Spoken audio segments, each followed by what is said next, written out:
announce that you're present. Madeline Kim. J.L. Diaz. Here. Brianna Adams. Present. Yes. Jane Nye. Here. Michelle Santucci. Present. And Brian Trushinsky present. We are all here. We have a quorum. We have a meeting. At this time, we'll do the Pledge of Allegiance, and I would like to call on Mr. Stephen Kozel to lead us in the pledge.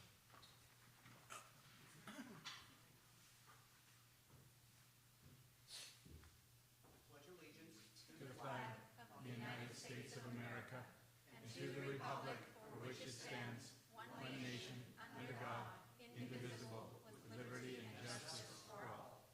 Thank you, Stephen. Okay. Okay. Next item on our business will be approving of the MAC minutes from February the 27th, 2025. Council, you have them all in your package. You've reviewed them. Are there any changes or amendments to the minutes as presented to us? Michelle, Yes, there is. speak in the microphone. They can't pick it up there. Can you hear me? Thank you. So there is a correction, and it's my fault that I didn't catch it. In fact, I'm probably the cause of it. The call of the attendees last month is incorrectly reflect that Madeline was here, and it was actually Florence that was here, correct? That is right. Yes, and yes, so can we make Okay. that correction? No, thank you, Okay, Ashley. thank you. Last meeting, you were not present? You were here? Yeah, she was Your- oh, your name was, Because there was another Ah. person that used to sit in your place. That there we was go. Madeline. Correct. And so, Right. and then we noted with Florence, so make sure you get their contact Yes. information today, just so that we have that, so you'll receive messages from us. There we go. And I've noted that too. Thank you. Okay, is that all you have then? Yes. Okay, Jane? no changes. I wasn't here. Of course. Okay. Brianna? No changes. JL? I move for. Any changes? No. No changes. Okay. Florence, did you have any? Oh, I'm not on Florence was the last. Yeah, She's she is. the last. Okay, so that's what we're having. Yeah. Okay, could you introduce yourself, please? My name is Madeline. Yeah. Thank you. You were good. Yeah, it was right. Okay. It's the name tag that's wrong. Yeah, I'm not sure. The name tag's wrong, so, yeah. Before my time. Yeah.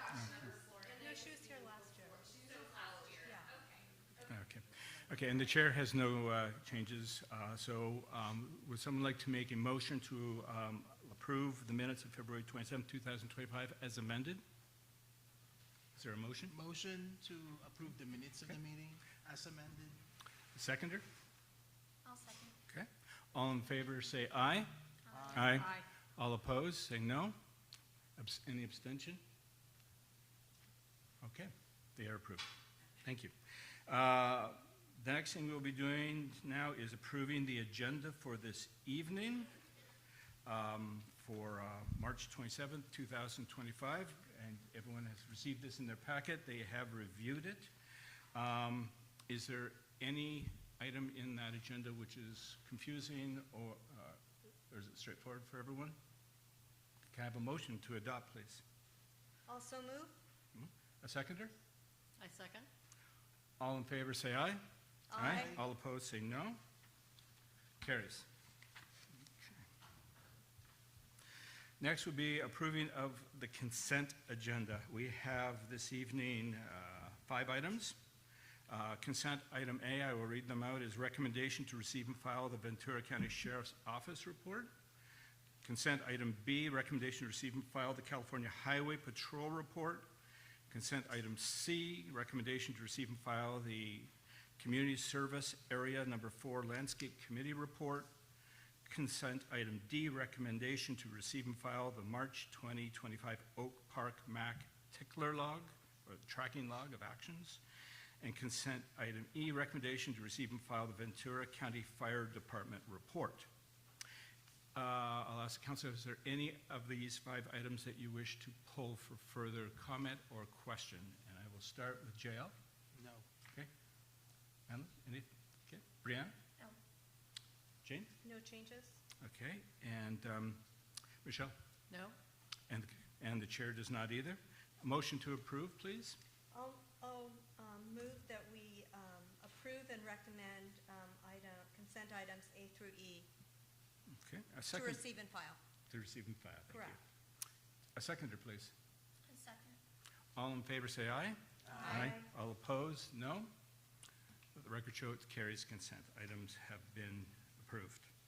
Next item on the agenda is public comments. I have received one speaker card. I am getting a second speaker card. I have a third speaker card. Anybody else? Okay. All righty, so we'll have, well, four. Ah, that's great. Thank you. You can always pass it to any Just of us. pass and it to we'll any of make us. sure we get it to the chair. Thank you. Okay, while we're doing this, I'll call on first Mr. Tom Hansen, who would like to come to the podium, please, and speak with regard to an item not on the agenda tonight, being the Acorn newspaper article. I remind everyone we have a maximum 3-minute for presentation. I think. I've been doing your science for like the last 3 months, and I've lived here for 30 years, never been to one of these meetings, and I didn't know that much about the MAC. So I learned a lot about it, and I noticed that a lot of our, like when the fire chief was here, he gave us a lot of good information about what it's like to live around here, and things that would be interesting to us. I also noticed that at the last meeting, you guys said you formed a committee because you needed publicity to get more people to know about the MAC and know that it was here. So I took it upon myself to go down to the Acorn, and I talked to the managing editor there, John Losey, and I said, hey, look, I know you don't send a guy to these things every month, but I'm going to go to these meetings. So if I said I was the editor of my high school newspaper, and I've been in the radio TV business my whole life, and I'm in the ad business. So I said, if I wrote an article about items that were of interest to the public, I said some of it's very minute about, conifers on the corner of the thing, which we don't need to talk about, but I said, fire chief telling us how we live in our community and everything, you're a community newspaper, if I wrote that and submitted it to you, would you publish it? Yes, I would. We might even come up with a little clever name for it. I said, okay. So if I wrote that thing and it came in to you every month and said, this is what was discussed, and then we told people, this is what a MAC is. What does the MAC say when the sign says MAC meeting? What does MAC mean? And all that. What is it? It says zero. Well, there it is. Okay. If it says MAC meeting, what does that mean? We start with that, and then every month there's at least an article about it. You would think the citizens of Oak Park would then say, I'm interested. Now, I said, there's no guarantee. I said, I just want to know if you do it. There's no guarantee. I might go in front of this group, and they may say, no way. We don't want to tell people about anything we're doing. So I said, I just want to find out if you would publish it. He said yes. I said, I'll ask them, and then I'll let you know. So that's where I am, and that's what's going on with it. Thank you. All right. Before you sit down, Council, is there any questions that you have of Tom? Is that Okay. is that gonna be an editorial where you push your? He came up with an idea. He said, well, we'll call it something clever. I don't know. We'll call it the MAC meeting minutes or whatever. I said, whatever. I said, I don't care what you do. I said, it's just a report of what was discussed. And I said, it would be an information to the community of Oak Park about here's the next, and the next meeting, by the way, is this date. Show up if you like, that type of thing. So. But will it show your opinion on matters, whether pros or cons? It's a report. It's a report. It would be like having a reporter here saying, here's what was discussed. The Okay. fire marshal said, the rocks protect us from the fire coming over the hill, that type of stuff. I think that's a good idea. Can we make comments or only Yeah. ask questions? I just want to say that I really believe that communication builds community, so I think it's a fabulous idea, and I so appreciate that you would take the time to do something like that to get the word out more, so thank you for taking the initiative. Okay. I've got a question. Ashley, what about Supervisor Gorell's communication? Is this do we link the two? Because I know he has a website. Is there a recommendation for a connection there? Yeah, so is this on? Is it okay? Yes. Okay. The Acorn receives all of the information that we send out from Supervisor Girl's newsletter. And in the past, we did reach out to the Acorn, and they indicated they would cover items that were important to Oak Park MAC members, but on a case-by-case basis. So this would be an opportunity to highlight. And so we're happy to work with Tom if you're going to be providing a report after a meeting. with just to make sure that we've got all the minutes and information that's relevant, and then we could work together on that. And I think maybe even linking back to Supervisor Gorell's website. I mean, I think it's, does he also? He knew Gorell. He said, No, oh, that's that's what I'm- Gorell stuff. And I go, yeah, well, okay. But But I- I said, you don't seem to publish it, so. Right, no, I think there's an opportunity for that connection. I'm glad you saw it. Well, and I'd be more than happy to send it to anybody if you want to approve what's said. So, you know, yeah. And then you say, okay, that's cool. And then I'll just take it into it. and That's hand great it to them, and, initiative. you know, Yeah, great initiative, Tom, thank you. that would solve your publicity committee problem, I would think. Thank you very much. Thank Appreciate you. it. Next is Dina Perry. Dina, I think you have 3 items. Ron Stark Bench, AMR, and the other handwriting, looks like, Geoengineering. oh, okay, I thought it was Geo Geoengineering. Sweeney. Atmospheric geoengineering. Okay, go for So it. I have been in discussions with Israel about doing something for Ron, but with the fires and everything, I haven't heard back, which is okay. But I just want to make sure that we get something on the agenda. Ron Stark was one of the founders of our community, and I was thinking about what we could do for him, and I thought maybe a bench at Mayboyer Park with a plaque, since that was one of the first parks. But we need to do something for Ron Stark. And his daughter said she would like to fly out here when there's a dedication, and because she's moved out of state. But we really need to do something for him. I mean, how much could a bench be? $1,000? I mean, How do we raise the money? Well, let's just do that. Okay. yeah. So there's that. I'd like to make sure that something gets on the agenda, and I'll happy to come out and discuss it. Okay. Secondly, I just wanted, this is from the past. We used to get like an AMR report, like on ambulance times, and there was an incident where somebody died in Oak Park from a lack of ambulance service. So, and this was a few months back. I just want to make sure that that's being monitored. Ambulance times, like there should be a report, whether it be every other month, just how many ambulances went out and what their time of call to getting to the house is. And lastly, I just want to make the board aware and the community aware that I've been trying to reach out to Congresswoman Brownlee's office. I've CC'd Supervisor Gorell on the issue of atmospheric geoengineering of our skies in Ventura County and California. 24 other states have now legislation to ban it, and it has been extremely severe in the last several weeks. Very disturbing, the grid patterns we're seeing in the sky. This is not airline exhaust fumes. This is atmospheric geoengineering of our weather. So I just want it documented in Oak Park that it has been mentioned here by me after trying to contact Brownlee's office, and I got a BS letter back today from her. But 24 other states have legislation. Several of them have passed legislation to stop the engineering of our weather, okay? Especially when we have these fires, it's not normal. So I just want it in our notes here. Okay? Good. Before you go, Council, any comment, question? I'll start with Michelle. No, thank you. Okay, Jane? No questions. You're not thank off the hook yet. I mean, I guess I did have a question. Are you thinking that the MAC owns funding the bench for Ron Stark, or are you saying that you're going to own it? I'm just thinking that, you know, he founded this community. He founded our school no, I district. know. I just think there should be maybe $1,000 in the budget to pay for a bench for Okay. the plaque for So him. to be discussed on the Yeah, agenda? I just feel like it Okay. should be discussed. I mean, that's the least we could do for him. We did it for Kent Behringer when he passed away. The bench is up there behind the high school. And, I mean, these are important people in the community that none of us would be here or our school district if it wasn't for them. Okay. Thank Brianna? you. Any comments or questions? No, I'm good, but I agree it would be nice to honor him with a bench. Okay. So JL. I'm thinking maybe it is cheaper if we rename a street for him, for Ron Stark, instead of like paying for $1,000 bench. I think being a father of Oak Park, maybe a street street? name would be more appropriate. How would rather he than do just that, I like a- wonder? Yeah, something that probably we can take a look at. He did, okay, so he did live on Birchwood?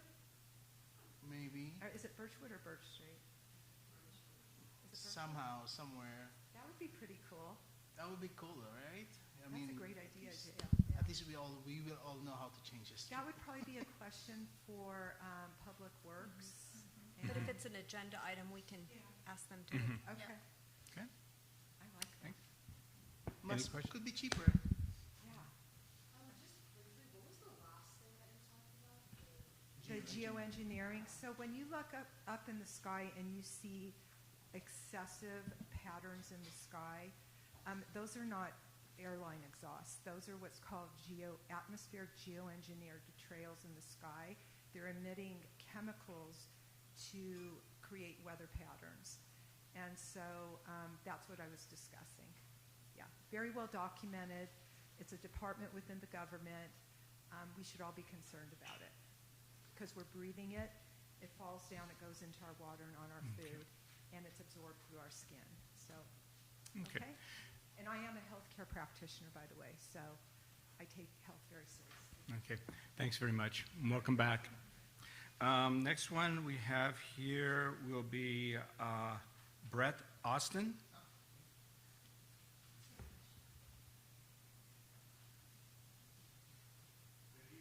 This is my first time.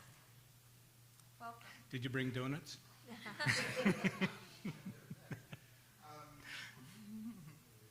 my? Maybe here. I'm bringing two issues to the board, mostly to get some ideas about how I can follow up and maybe get some other traction. My first issue is related to bicycle safety for the students in the area. In February of 2024, the county produced their final active transportation plan, and on that they recommended that additional measures be taken at the intersection here where the high school is going up to the middle school, and also on Deer Hill going up to the middle school. The Public Works Department put in a demonstration project the year before, which I thought was wonderful. The green stripes are still there, but they had marked off the curbs and created protected lanes for the bicyclists. And I'm seeing a greater use of the e-bikes among the students, so which is great. I mean, personally, I'd like to see them pedaling, but but if they're out there getting the fresh air, I think that's better than being driven to school. So I spoke to Supervisor Grell's office and have emailed him a couple of things, and then I thought, well, CHP comes here and the sheriff comes here. I thought maybe this might be a good venue to try and get some interest going on that. So I'm here to get some ideas about that. Great. So that was topic one. Topic two is related to concern I have about the Sunnycrest and Triunfo, not Triunfo, I'm blanking on the name of the cross street there. Anyway, there's a recreational trail, which I put in my PowerPoint. There was a dumping in in June of last year, and Public Works did a great job cleaning up the tires and plastic that had been dumped there. But in the process of doing that, the big trucks that they use created, I guess I'd call them dams where the natural stream flows. So now that's blocked, and it's creating just a kind of a lake there. And I've asked Public Works Rancho Simi to address it for about the past 6 months, but it's still just sitting there. The water's stagnant. It's going to be a breeding ground for mosquitoes, and I was hoping a Rancho Simi person would be here that I could meet and talk to. So that's my other concern. Thank you. Chair asked a question. Where can you give me a more specific location on Medea Creek where that is? I certainly can. Okay, if it's in your presentation, I'll get it later, but Oh, yeah. I can assure you I'll be dealing with this first thing tomorrow morning. Oh, well, great. Okay, thanks. Rancho other will hear questions? about it. Okay. Okay. Council, do you have any Do questions? you have pictures of this swampy? Yes, in my presentation, I do. Oh, So, okay, just okay. And if you get copies of it, you'll be able to see it Okay. easily. So. Brianna? In regards to the bikes, what is your aim to expand bike lanes, or what are you trying to accomplish with it? I'm all Mostly for bikes. protecting the students, and I'll be honest if I have time. It scared the daylights out of me. I was walking my dog down Deer Hill, and a young lady was riding her bicycle up to the middle school, and a Tesla went into the bike lane and practically pushed her into the curb. She was terrified, and I just said, "This is nuts. They shouldn't be driving in the bike lane." And of course, that's an enforcement issue. But if we could get protected lanes, that would help the students. Thank you. Thank you. Okay. Jane? No questions. Michelle? No, thank you very much. Thank you very much. Appreciate it. Next is Stephen Kozel, wanting to speak on the issue of, oh, hang on, my apologies, Stephen. You're going to talk at Landscape Committee report later. Okay, thank you. Next speaker, then Janet Jackson. Welcome back, Janet. I checked your last album. It's amazing. Los Arcos Pine Trees. You want to speak to that? Okay. First off, again, thank you all for serving. I truly appreciate it for listening to all of us. I'm not going away. I'm back about the pine trees. I don't know how to pronounce your last name. Trushinsky. Trusinski. Yeah. Mr. Trusinski helped me last year because it was too late to address cutting down the pine and eucalyptus in Los Arcos. But I called you. You were incredible, and we trimmed the bottoms of them. The houses there have lost their fire insurance. They now have to go state. This is a picture because I'm a terrible photographer. But this is a picture of one of the homes. The yards are very, very small. These pine trees, this is one great one, and I brought it to you guys to pass down the peak, is literally in their backyard. Churchwood, which Jane lives on. I live there. Yeah. When the Woolsey fires hit, there were trees across from the homes at the top part of Churchwood. Those trees burned down because of the Woolsey fires. These trees are across from the other side, and when they go, they're going to take out those homes. I spoke to a Ventura County fighter today who could not emphasize how much the eucalyptus trees are difficult to put out in high winds. I also printed out for each of you on eucalyptus trees and pine trees. They are two of the most flammable trees that you can have. Oak Park is a red zone. It is a fire zone. California State has declared it that. They have declared these trees to be dangerous. I am all for redoing my yard. I did it because as citizens, I come from the generation that says, let's do what we have to do. But I need the county to do this. These are homes with people and children, and they're in terrible danger. They're not trimmed, they're not maintained. And pine and eucalyptus shouldn't be here. There are some live coastal oak, there are sycamore. Both are fine.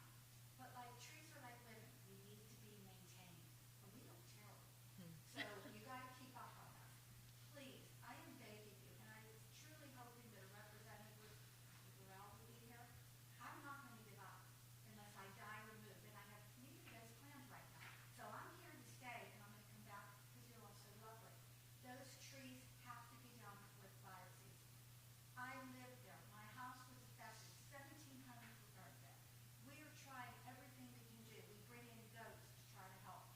Jane, my gosh, thank you. Jane just took out 8 palm trees. You can't believe what did. she did.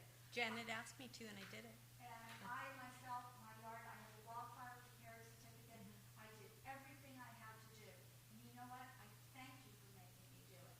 I don't want to be the Palisades. We almost were.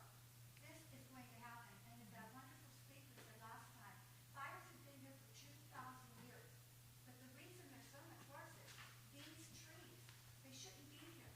Get our live coastal oaks back. A gentleman was here last meeting that said we can plant them from seeds. We can red flag them.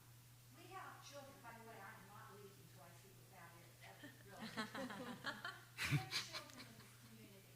And you know what? If we don't get this fixed, we won't need to name the street after the gentleman that saved it. We won't have a community. We are a red zone. It's not going away. And we can't all afford to move. And we cannot afford to have our real estate drop. I'm old. My kids are banging on this house being sold these days.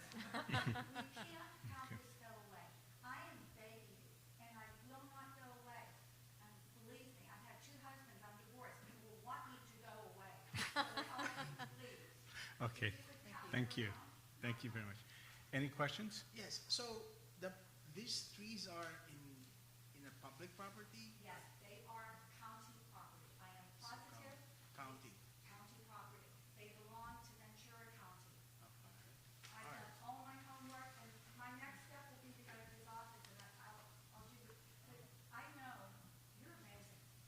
And I'm not a miracle worker. so please, I mean, for all of us, it is really frightening. Brianna? I just want to say that I appreciate your advocacy and I commend it, and I wish there was more that we could do, but, you know, don't stop. I think it's great that you come and voice this. It's an important concern. I know that you say there's not more that you can do, but there is. You are our voice. I'm one voice. got There one is extra. more we can do. This is a danger. They are the two most flammable trees. Okay. And firefighters say eucalyptus are the worst. Okay, move on here then? No, we're not done yet. I'm just moving down the council, that's all. Okay, Jane? So Janet, did you say you went to Public Works? Did you already? Public Works, I've been talking to someone on Andreas, and they said that they were trimmed last year, and I know they were trimmed. This gentleman helped me get them trimmed. It's like going to a surgeon saying you have a malignant tumor, we're gonna take a little off the body and see what happens. These are a malignancy. They have to go. They have to be removed, and they have to be removed Okay. before fire season. Thank you. Yeah, I was just going to go, Michelle? No questions. Okay, and I was just going to say, I was going to call on Ashley on this, because what happened was, 2 weeks ago, I went on tour with County Public Works. We went straight to those trees. We looked at them, and county staff have made a very strong, definitive no. They won't be removed, but I'll let Ashley pick it up, because it's Supervisor Gorell's area. Yeah, thank you. I'm going to speak at the microphone because we are filming tonight, so if you do come up to the podium, I ask that you speak in the microphone. We do hear you on your concerns. I did want to mention that we had public comment that came into our office on this issue of people that are very against cutting any trees in Oak Park, including those trees. So I think if any action were to be taken on those trees at the advice of Public Works and with any funding that's available, because it would come out of the CSA4 budget to cut the trees, so the cost of that, we would have to have a public forum on the trees to discuss those that want the trees cut and those that do not want the trees cut, and how we would fund that if the recommendation is to move forward on cutting the trees. That is really a ridiculous argument, because you have posted, California State, what we should do in our yards. Palm trees, take them out. Eucalyptus, don't have them around if they're in your yard. Put rocks, a 5-foot barrier around your house, the protective barrier. How can you tell us to do it and you're going to have a forum? There is no forum about cutting down trees that put people's lives in danger. I am not saying take out the trees that are native. I am saying take out eucalyptus trees, which in high winds will blow those embers so far. They'll take out that elementary school. By the way, they'll cross Canaan and take out everything else.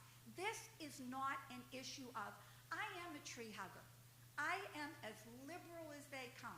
I believe in trees. I believe in organic. I believe in what that lady said about the toxins that come down.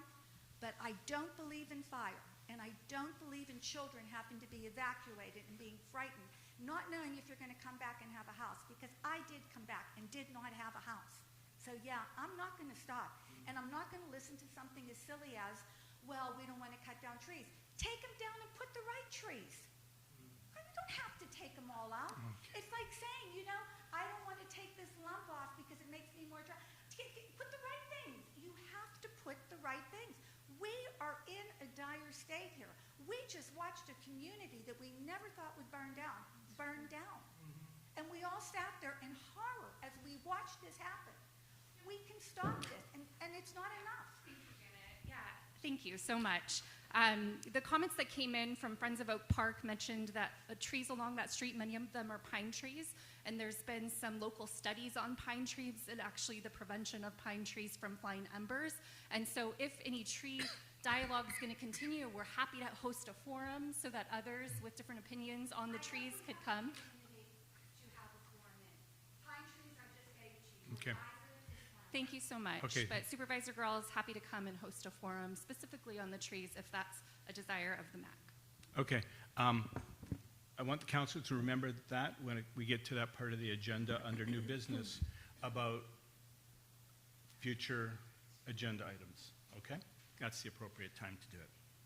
Okay, that concludes the comments that have come in, and I thank you very much for that. Next item on the agenda is written comments. Has any member of the MAC received any emails or written comments in the past month from the community? And I'll start with Michelle. And if you did receive it, if you read them out. Michelle? No, thank you. Jane? No. Brianna? No. Jael? I did not, but I have a question for Janet. Can I get your contact information, please, if you could just pass it to me?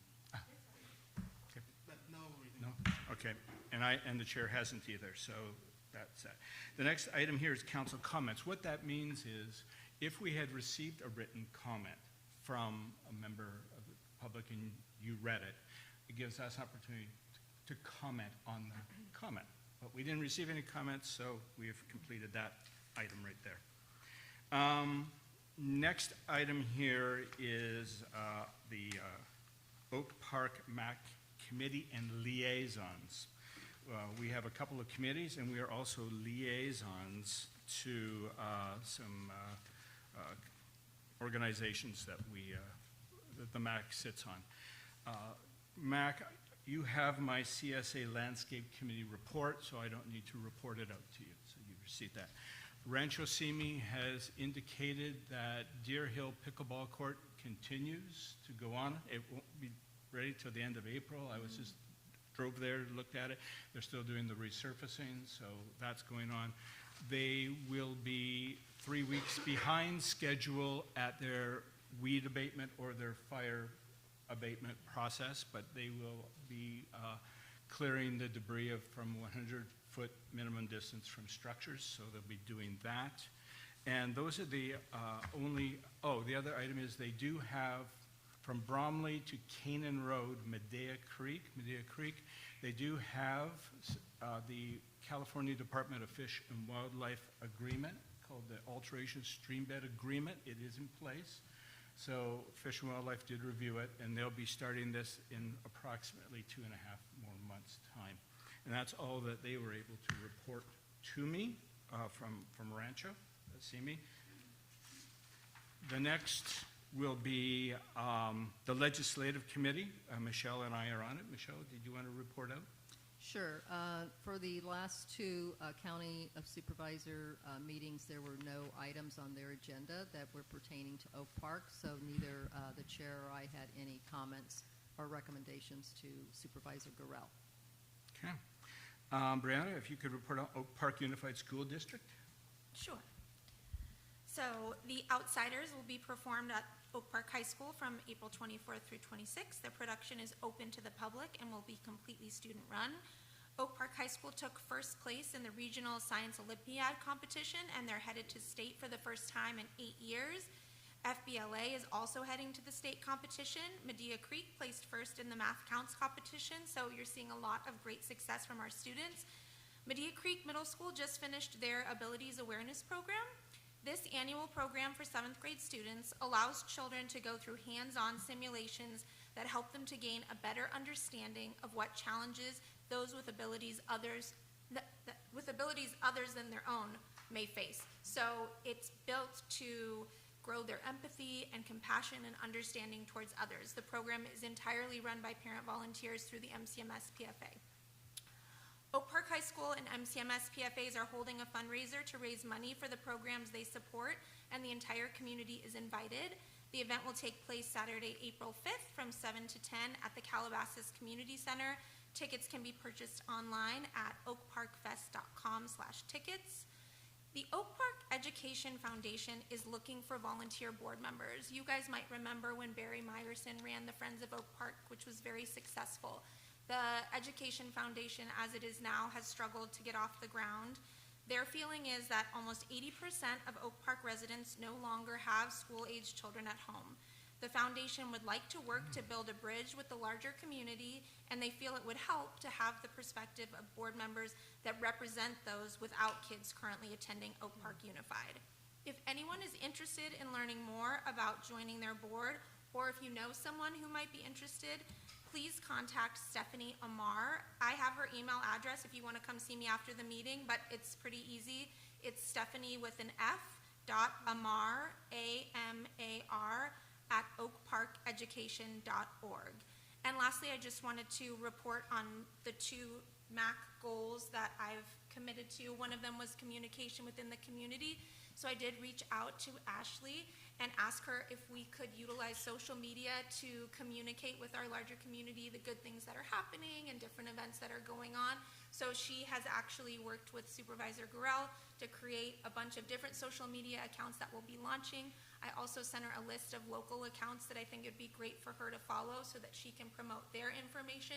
So if there's an account that you feel should be followed or a word that you want to get out, please let us know so that we can communicate that to our community. My other goal that I'm working with Michelle on is the fire evacuation plan. So I did reach out to Ashley to ask if it would be possible to set a meeting with the supervisor's office, the school district, because we will have so many students that are trying to be evacuated that are out of district students, while at the same time residents are trying to get out. But at this time, they are not ready to have a meeting, but they will report back to us when the school district provides their plan for evacuation. Councilor, any questions to Brianna? JL? Yeah, very good, thank you. Well, just a sec, I have to go through everybody. Question? No. No. Jane? No questions. Michelle? No, thank you, None Brianna. for mine. Okay, thank you. Okay, Jill, Fire Safety Council? Yes, so they were here last last meeting, and so that was a very informative discussion for Oak Park Fire Safe Council.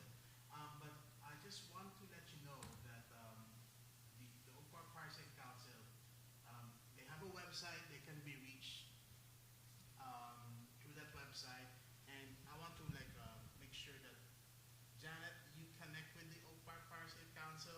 So you can connect with the Oak Park Fire Safe Council so that No.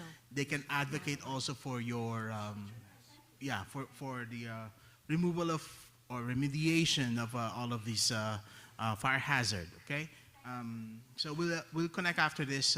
Just that's why I'm asking for your contact information. Yeah, and then as far as the pickleball court is concerned, Brian mentioned already, they might go live or might be finished sometime in May. There were some lot of delays associated with it, but they started last Tuesday, so a lot of people are very excited for the pickleball court to get finished this year. Thank you. Any questions of JL? No. Brianna? No? Okay, thank you, JL. Madeline, do you have anything to report out on the high school? Yes. Oh, also you mentioned FBLA State, and I'm going to that. Congratulations, that's amazing. Yeah, I'm excited. That's in like April 24th through the 28th or 27th. So Good luck. thank you. Okay, so we have our rally tomorrow, our pep rally, and then that's linked with the Spring Fling, which is on Saturday. And then we also have been doing a lot of fundraisers recently. There was Yogurtland one today. We had a really successful Clean Juice fundraiser, and that was in like partnership with the PFA. So it was like ASB and PFA collaborating for that, and we sold out in like 15 minutes. So we're gonna have another one on April 11th, and we're also encouraging like members to go or people to go to the actual store itself because that will get raise funds in addition to being sold on campus. So that's April 11th, and then we have state testing next week. There's the priority. Yeah. Very good, thank you. Any questions, Madeline? No? Wonderful, thank you. Okay, that does our report outs. Nope, Triumpho. Oh, You skipped absolutely, me. I skipped you. I'm very sorry. Jane, on Triumpho Yeah. Water and Sanitation District. Yeah, so I have a couple of items to bring up. One, I put some flyers up in the back. We're having the student art contest again with Metropolitan Water District. And I just want to mention that Triumpho pays the winner of the contest in Oak Park School District $100 and $25 to each of the students who submit artwork. So $25 if you submit artwork and $100 if you win and are selected to represent Oak Park. So the flyers are in the back, and the theme is the same as last year, being water wise. We had 25 students enter last year, and it was pretty exciting. We had a full house when we had the award ceremony, so it was really well attended. And then I wanted to mention firescaping. Triumpho and Las Virgenes Water District worked together, and they had a firescaping class on March 1st with Doug Kent. It was held at Las Virgenes Water District. There were 40 attendees, so that's really good. We used to have like 10 people show up. Now we're having 40 to 50 people show up. And there's going to be a Saturday workshop in the Westlake Village Triumpho office. It's going to be hands-on drip irrigation. And right now, I think I had heard there's over 50 people already signed up. So they do a classroom segment, and then they go outside and they show them how to actually do it. We get to put a system together. I have one final thing. I don't know whether everybody saw this in the LA Times, but Las Virgenes at the Westlake Village Reservoir did a desalination pod. It's called Ocean Wells. There's an article in the LA Times, and also KCLU put something together. But it's a new project to look at getting us more fresh potable water, and it's using desalination. They're looking at putting small pods out into the ocean deep, so it'll be more cost efficient than the big desalination projects like they have in Santa Barbara. So lots of new ideas coming up, and kind of exciting times to supply us with more water outside of just the regular Colorado River. Wonderful. So kind of exciting times for us.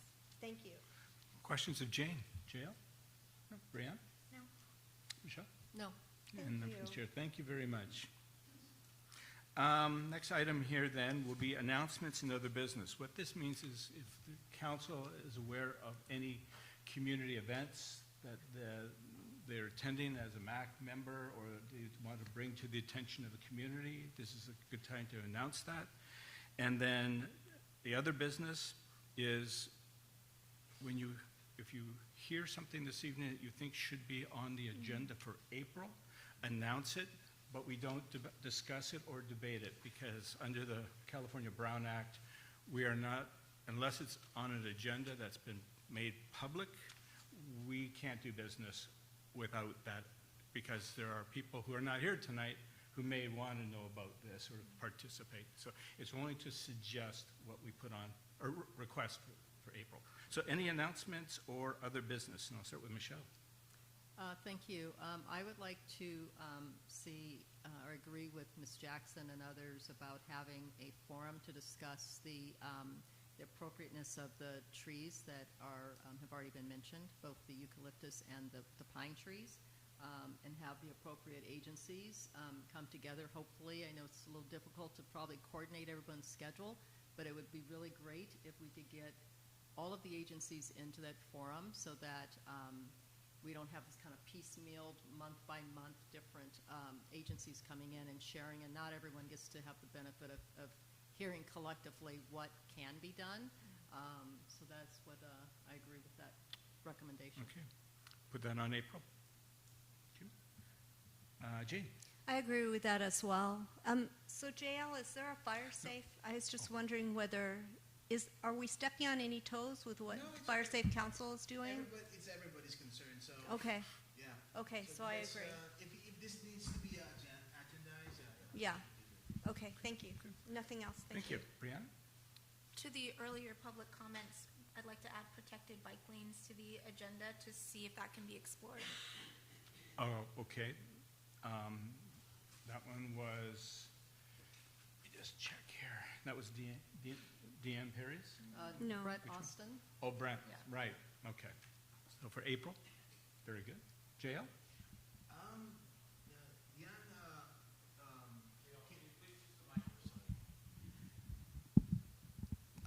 with regard to the business of Ron, you came here twice already, so I think we should just put it in the agenda and decide what we're going to do with it.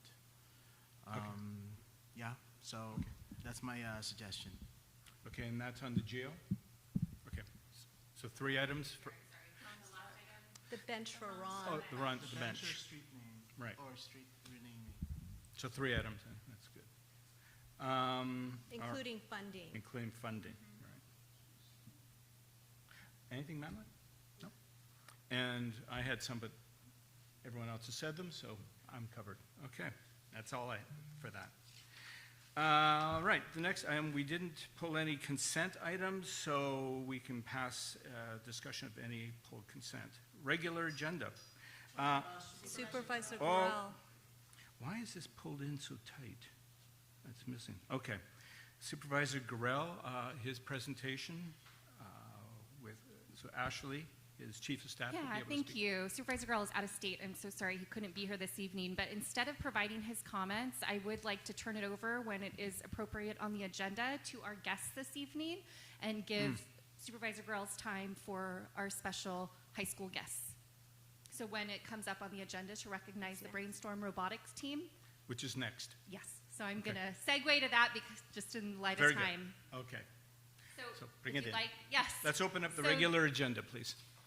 Ashley, would you be able to take pictures or do something with their presentation that we can utilize in our new social media, please? Yes, of course. Thank you. Would you like me to introduce them? Please or would introduce. You? Okay, so tonight I'm going to ask the students to come up from the Brainstorms team. They are going to talk about how they are headed to the World Championship in Texas, correct? For robotics. So come on up.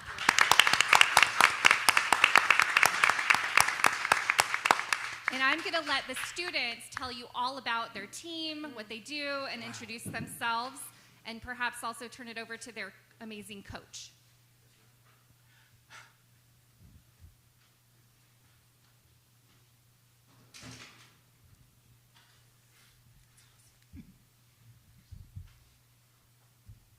Good afternoon, everyone.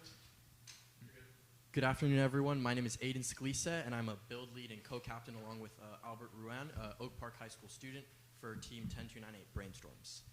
We are part of First Tech Challenger FTC. This is a competitive high school robotics tournament with middle and high school students where we design, build, and iterate robots to compete complex challenges.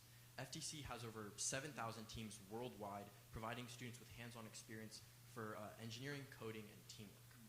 Our journey began last September, and since then we've been designing and improving our robot, learning from every success and setback. This competition is not just about building a robot, it's about problem solving, collaboration, and pushing the limits of what was thought to be possible. My name is Micah, and this season we competed in the highly competitive region of Southern California. We competed with over 200 teams to advance to the World Championships. We made it to regionals, and we joined the winning alliance and achieved some incredible results. We even broke the California record for the highest point score. Wow. We are the third best team in the whole U.S. and the 8th best team in the whole world.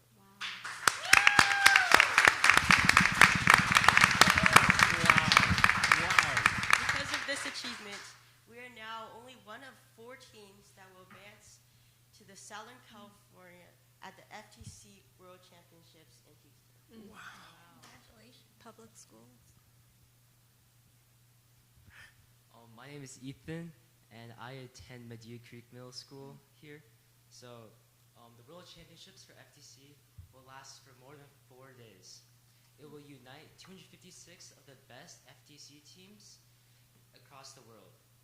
This is an opportunity for us to show off all the work we put in all season, but most importantly, it's an opportunity for us to represent this amazing community at a global stage. So, our work does not just apply to this competition. We also use our passion for robotics to give back to our community. This is the reason why we involve ourselves in constant outreach events. This includes robotics demonstrations, mentoring younger robotics teams, and also We teach other schools, we lead their STEM programs, and we also mentor and sponsor Little Kids FLL robotics teams along with 2 other FTC robotics teams. And FLL is kind of just like the league kind of under ours. We're usually like high school league, so there's one for kids of like younger age group. Oh, wow. outreach events that we're very proud of is assisting St. Mary Management School in Ventura County start their own STEM program. Some of these boys here and me go to school once a week, and we teach kids with no prior STEM experience just basic engineering skills, and we hope to inspire tomorrow's engineers.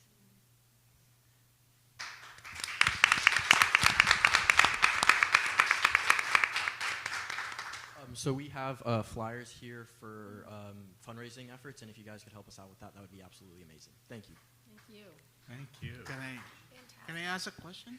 Yes, of course. Is the presentation completed? Are you done? Yeah. Or you Okay. want to show some movement of your robot?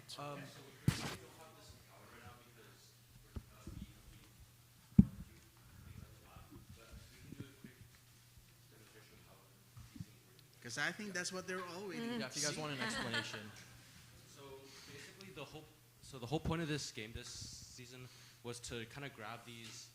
I think they were called samples. They're kind of these 1x1x4 rectangles with grooves inside them. So they're all kind of scattered on the ground, and we grab them with this claw that can kind of extend, go out like this. It can twist around, it can go up and down, and the claw itself can also rotate. So we built all of that, and we can come down and grab it like this. And when we flip this back and come back, we have this arm that we use for scoring on this big vertical lift system. Wow. So we have a claw handoff actually, where we hold the one we grab like this, and we can grab it with our scoring claw. And we have actually two types of scoring. We can either score it straight off of our scoring claw like this onto kind of a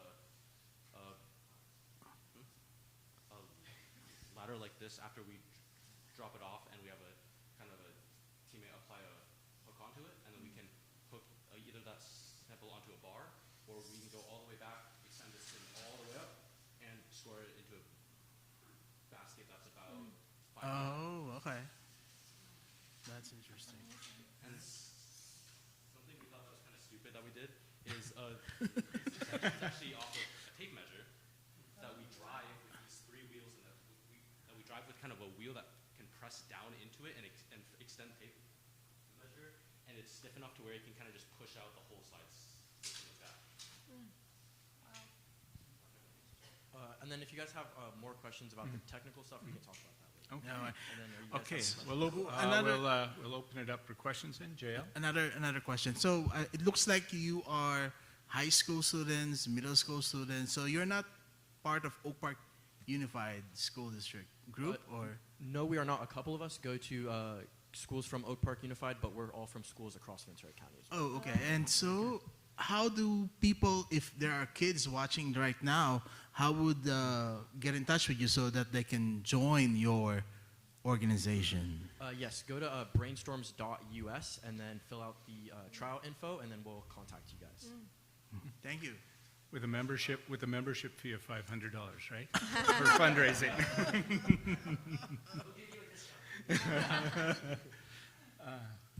Madeline, questions? Yes, he is Maggie's brother. Yeah. Okay, moving on. Brianna? No questions, but amazing accomplishment. Yeah. Jane? What's the 10298 mean, or where did that come from? So in total, there's 7,000 active teams, but throughout the course of FTC, there's been about 25,000. So 10298 means that we are the about 10,000th team to basically sign up for this. So it's a pretty old competition. Thank you. It's a personal team number, and this team has been around for a little bit over 10 years, and we're the third generation of this team. So about 3 sets of high school students have moved on, and we're the third. Congratulations on your accomplishments. Okay. Michelle? Well, I just have to say congratulations, but your presentation is worthy of Shark Tank. I think you guys did Yes. a fabulous job. It just was reminiscent of that, so congratulations, well deserved. Thank you. Okay. How long did it take your team to go from plan to finished product? Yes, so we went through about 2 iterations of a robot. This was actually our second iteration. For the first one, it took us about 3 weeks to come up with the idea of it. Then it took about another month and a half to design and CAD everything out. Another week to build, so right around 2.5 months. And then we were designing a secondary robot. That took about 3 months, and then literally 2 weeks before we were about to get everything printed and shipped out, we decided to scrap that idea and go with something totally different. And then Albert pretty much designed and built all of this in right around 3 weeks. Yeah, and keep in mind when he says 2 iterations, he means 2 complete redesigns. Every subsystem of this probably on its own was maybe 5 or 6 prototypes. Wow. So across the course of September to now, 6 months about, we've gone through a lot of hours just trying to iterate over and over and over again. A lot of nights like staying up till 3 a.m. Yeah. designing on the computer and stuff like that. I think Elon Musk should be worried right now. Who do you feel is your main competition that you're going to be going up against? There's a couple teams. There's always Romania. The teams from Romania are always really good. We actually have a couple of ideas from our robot that are based off of Team Techno-Z from Romania. Also, Samotech, Santa Monica High School, was a big influence to us as well, and some other teams. But probably our biggest competition will be Techno-Z from Romania. Very good. And my last question is, would that be able to help me out when I'm on my World of Warcraft to be able to do a lot better than what I'm doing? I don't believe so. Okay. Well, thank you all very much. You all need to be congratulated.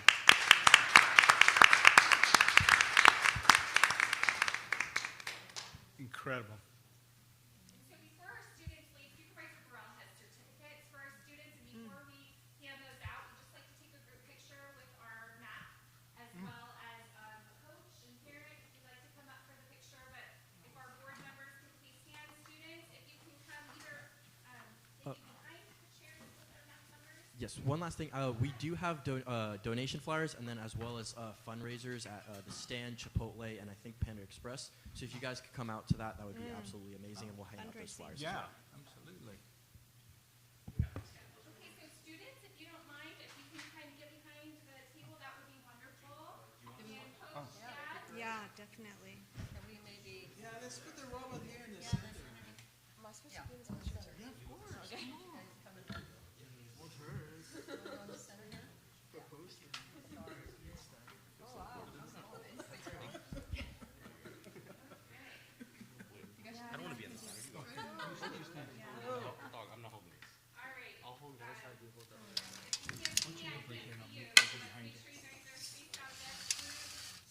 Look at that.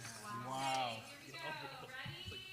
1, 2, 3. All right, one more. Brainstorm. Woo! All right. We didn't have the code. That's the beaver from MIT. Some other team. It's a cartoonified version of the beaver from MIT.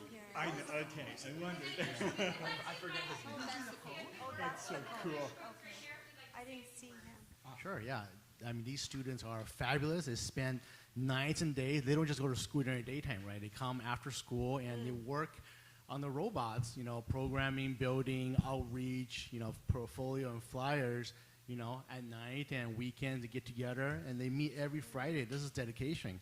I mean, this is really foreign when you talk about team sport, right? This is team sport at its best with STEM, right?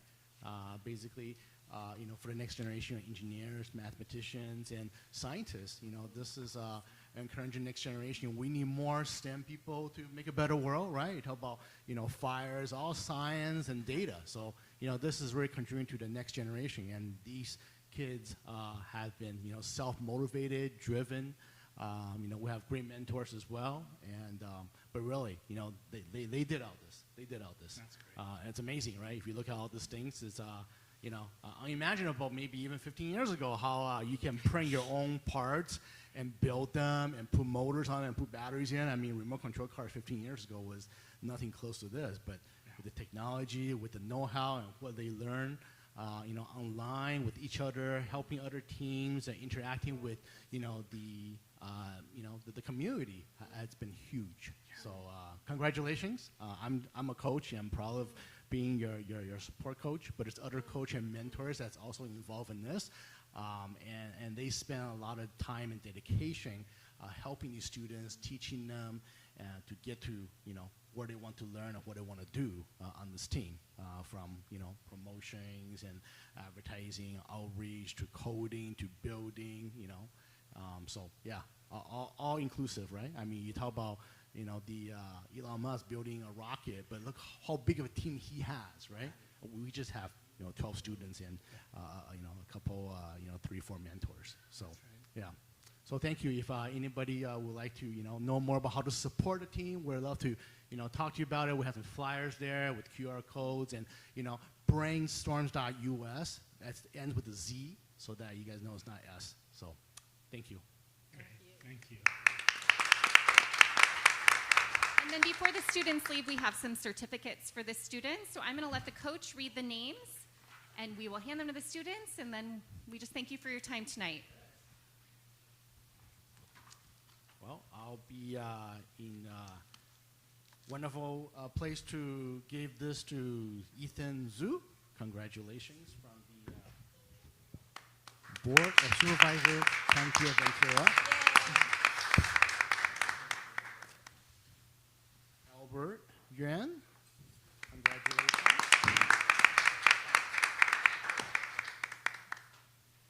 Aiden Scalise. And within the organization, they also nominate people to go on the dean's list with the FTC organization. And Aiden was a nominated person for our team. Person's not here.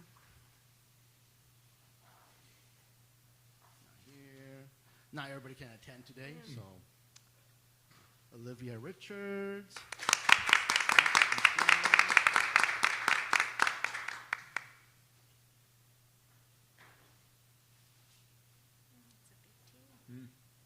Kevin Fay.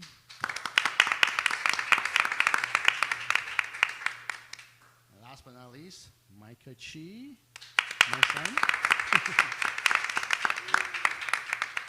All right, congratulations. We have a lot of work ahead of us still. So, and thank you for everyone allowing us to, present the robots and what they've been doing throughout the team and the community and also in Ventura County.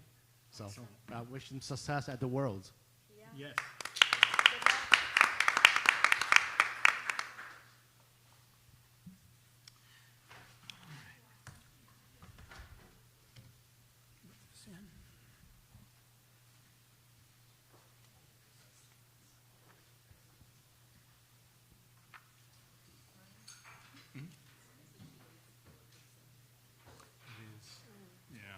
Sorry.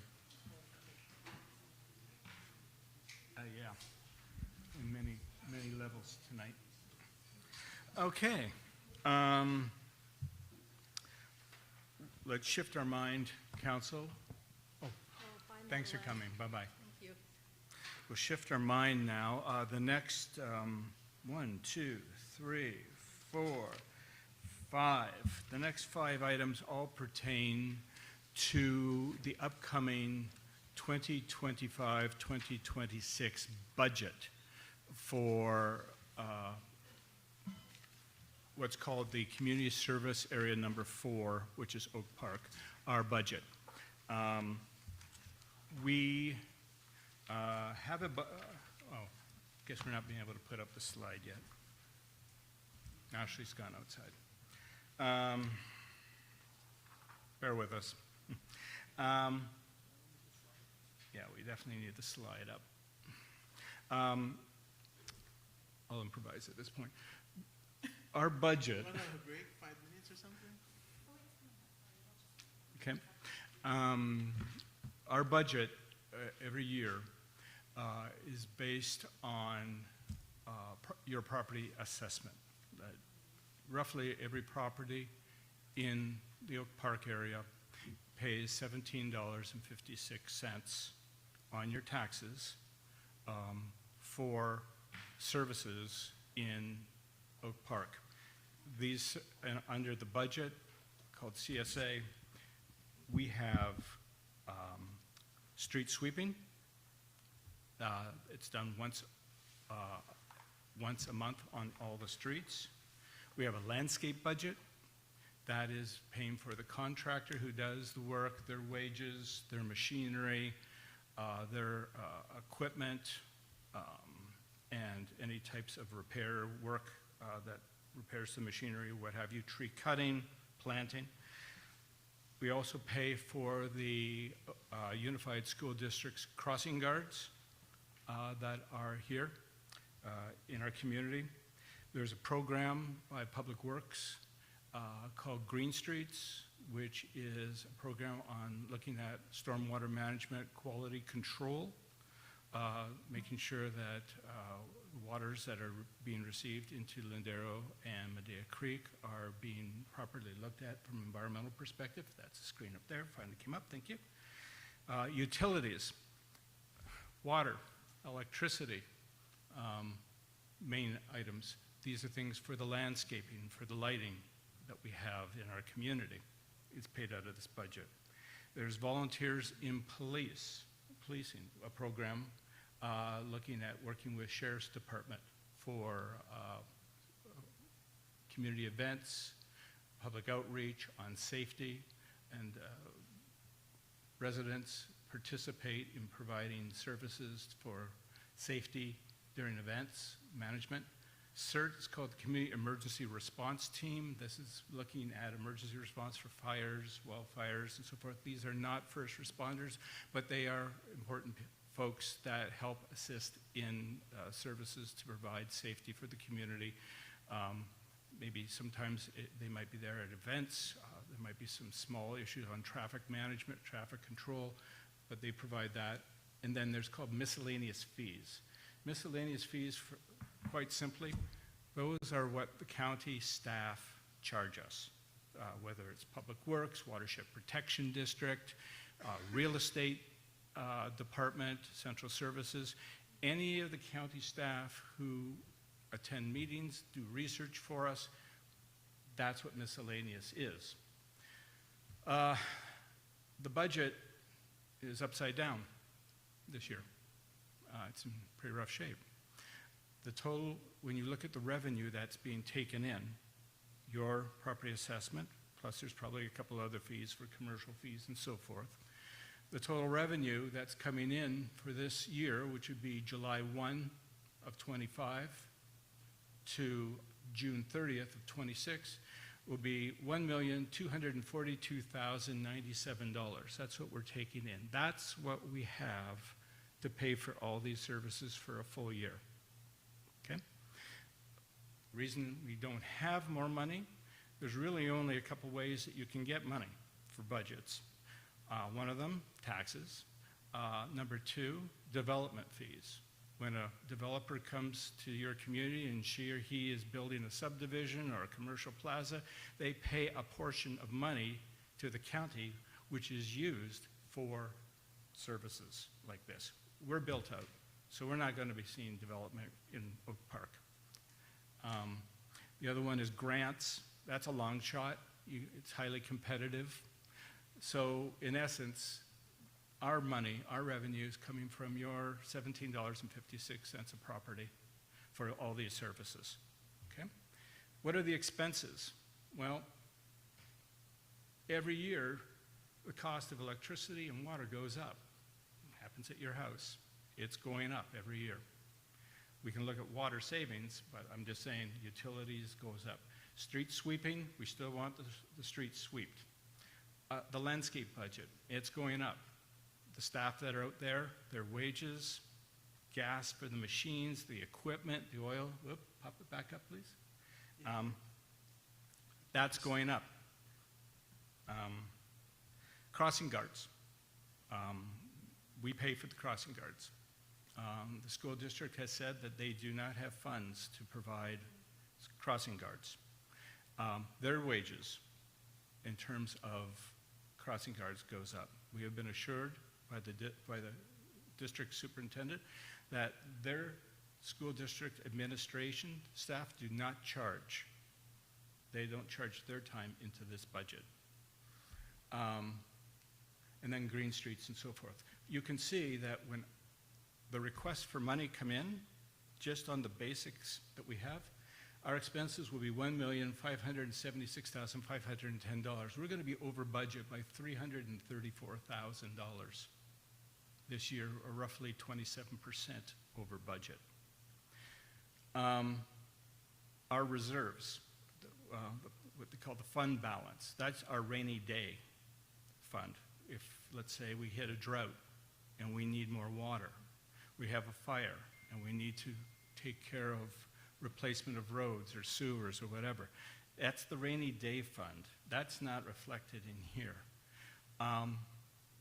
We've been told by the director of, I guess, of finance in Central Services, Public Works, that at this rate that we're spending and what we're taking in, that fund balance, that reserve, will be depleted in 4 years.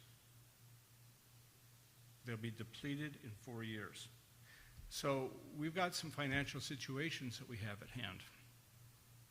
We have to find a way to either raise revenue, and we're not here tonight to necessarily talk about that, or we need to tighten the belt, or we have to live within our means. We typically get one request per month for landscaping. We heard one tonight. It's very legitimate. Pine tree removal. 8 pine trees. How much would that cost us? I talked to the landscape contractors, and they said typically on a tree, it's somewhere around $3,000 a tree. So we're looking at maybe $25,000. What I'm saying is we haven't got the numbers yet, but under the landscape budget, we're only going to have a certain amount of money for projects. And I'm just going to say hypothetically at this point, let's say we have $30,000 for projects. If we do one project and we spend a lot in it, we don't have anything for the rest of the year. And so when people come in July and November and December and they say we want these projects, we can tell them we don't have the money, but we'll put it on a list for next year and see if we can do it, because we're just not bringing in enough revenue here. So we wanted to be transparent with you. We want to be and let you know that we have to spend money on the utilities. Street sweeping, I'm pretty sure the community is going to want to keep street sweeping. They want the landscaping. I'm on the landscape committee. I'm giving you just my opinion. Based on this budget, what you see is what you get. Whatever you're seeing right now, that's as good as it's going to get. If you want more, we don't have the money for it. Okay? So live within the means. Crossing guards, that's another thing. The school district has said they have none, and I'm going to ask Ashley to speak to that because she and Supervisor Gorel met with senior administrators from the school, and she's going to tell us what their situation status is. What I do understand is that the senior administrators said they are going to look at grants and see if there's monies available to help reduce that. But that's as far as I'm aware of. The rest are just pretty small at this point. So I'm just kind of giving you, it's not the best picture we can present, but this is the picture that we have at this point. We asked some presenters to come this evening to give us their take on why they need the money. First one was that we had in here was the Oak Park Unified School District for crossing guards. I understand that they're not here tonight. Is that correct, Ashley? That's correct. So could you speak on their behalf of what you heard from them and Supervisor Gorel? Would it be okay if I sit right here and speak into the microphone? In the microphone, that'd be great. Save And time. just so you can see from this distance. And if any of you in the audience would like to see this pie chart, we do have copies in the very back, if that's helpful to you, and it's also on our website, on the District 2 website. Supervisor Gorel met with the superintendent and assistant superintendent last week. Everyone wants crossing guards. The safety of the community is extremely important. So the conversation was not to stop the program. The conversation was to have serious dialogue on how we're all going to pay for crossing guards. Because as Brian has eloquently said, there's going to be a deficit, and the school district is also hurting for funds. And the school district at this time does not have the funding to help with the increases to the cost. But Supervisor Gurrell did ask them if they could consider potentially up to $50,000 and to look into grants. And so our office also offered to coordinate any grant opportunity. I reached out to the Office of Traffic and Safety for the state of California, and they did indicate that there are traffic safety grants, usually through the California Highway Patrol. Talked to the California Highway Patrol. They did indicate that it's really for enforcement and some other bike safety activities, which they're happy to talk to with your MAC at another time in terms of the bike concerns that were addressed this evening. But there are OTS grants that could potentially be used for some safety measures. And so OTS is going to talk to the school district about that, but in the meantime, the school district does not have the funds to help. They wish they did. They're in the same boat of limited funds and rising costs. That's all I got. Okay.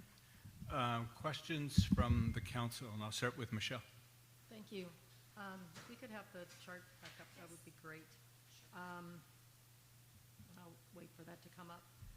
But for those of you who have the printout, and it's on the website, this chart is very helpful because it illuminates where the discretionary money can be modified versus the non-discretionary. There is 63% at least of non-discretionary funds here, or expenses. One is under utilities and the other is under landscape. There is an RFP out for landscape. We don't know what that's going to bring for the coming year in terms of the cost, but we know that utilities are going to go up every year. So what we see today for the forecasted for the coming year is going to only increase year to year. It's never going to come down. The other things where is an opportunity is in perhaps the VIP. But again, we know safety is the utmost priority for Oak Park. So there's not a suggestion to look at any reduction there. And as you can see, it's quite small of the overall expenses. It's really insignificant. VIP, CERT,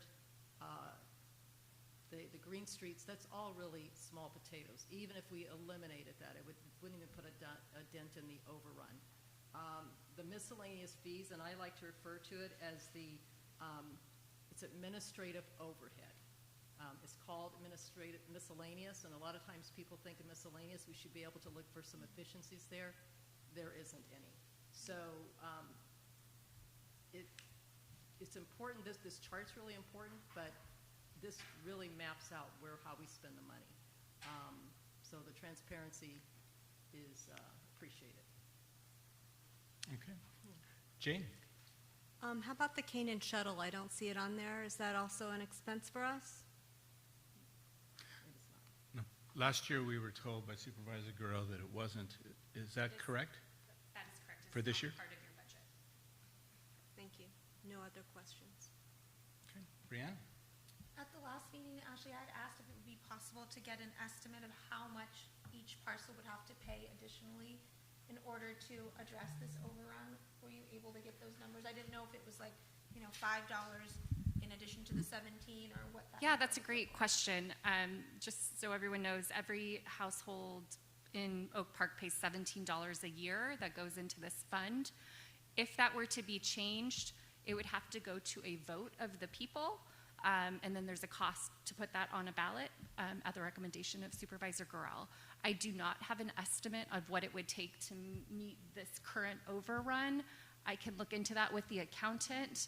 I'm sorry we didn't pull those numbers. Thank you. I can provide an go for it. estimate, a rough estimate based on the number of households. And the overrun, just to get us flat, would be, I think, $34, $37 more a year per household, just to get us flat. And that's without the cost of putting it on the ballot and the other things that you mentioned, Ashley. You said $34 in addition to the 17? Correct. Ashley, is there any other avenue that the supervisor is exploring to help us with this problem that we're facing?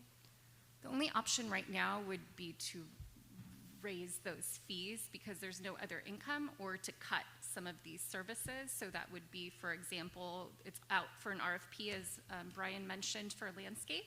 It would be looking at Oak Park and deciding which type of landscape services you would like to cut, to then put some of those funds elsewhere. But as far as income generating source for Oak Park, there is no other source at this time. Thank you. One more comment. Okay. In regards to the landscaping, we have a breakdown of what those costs are every month, and it's what you might imagine is irrigation repair. That is going to, we've got old irrigation, there's going to be those repairs. There's new landscaping to replace, something that might be a public safety issue with slopes and mud and that type of thing. There was brought up in prior meetings about, replacing the annuals that we have at our monuments with perennial plants.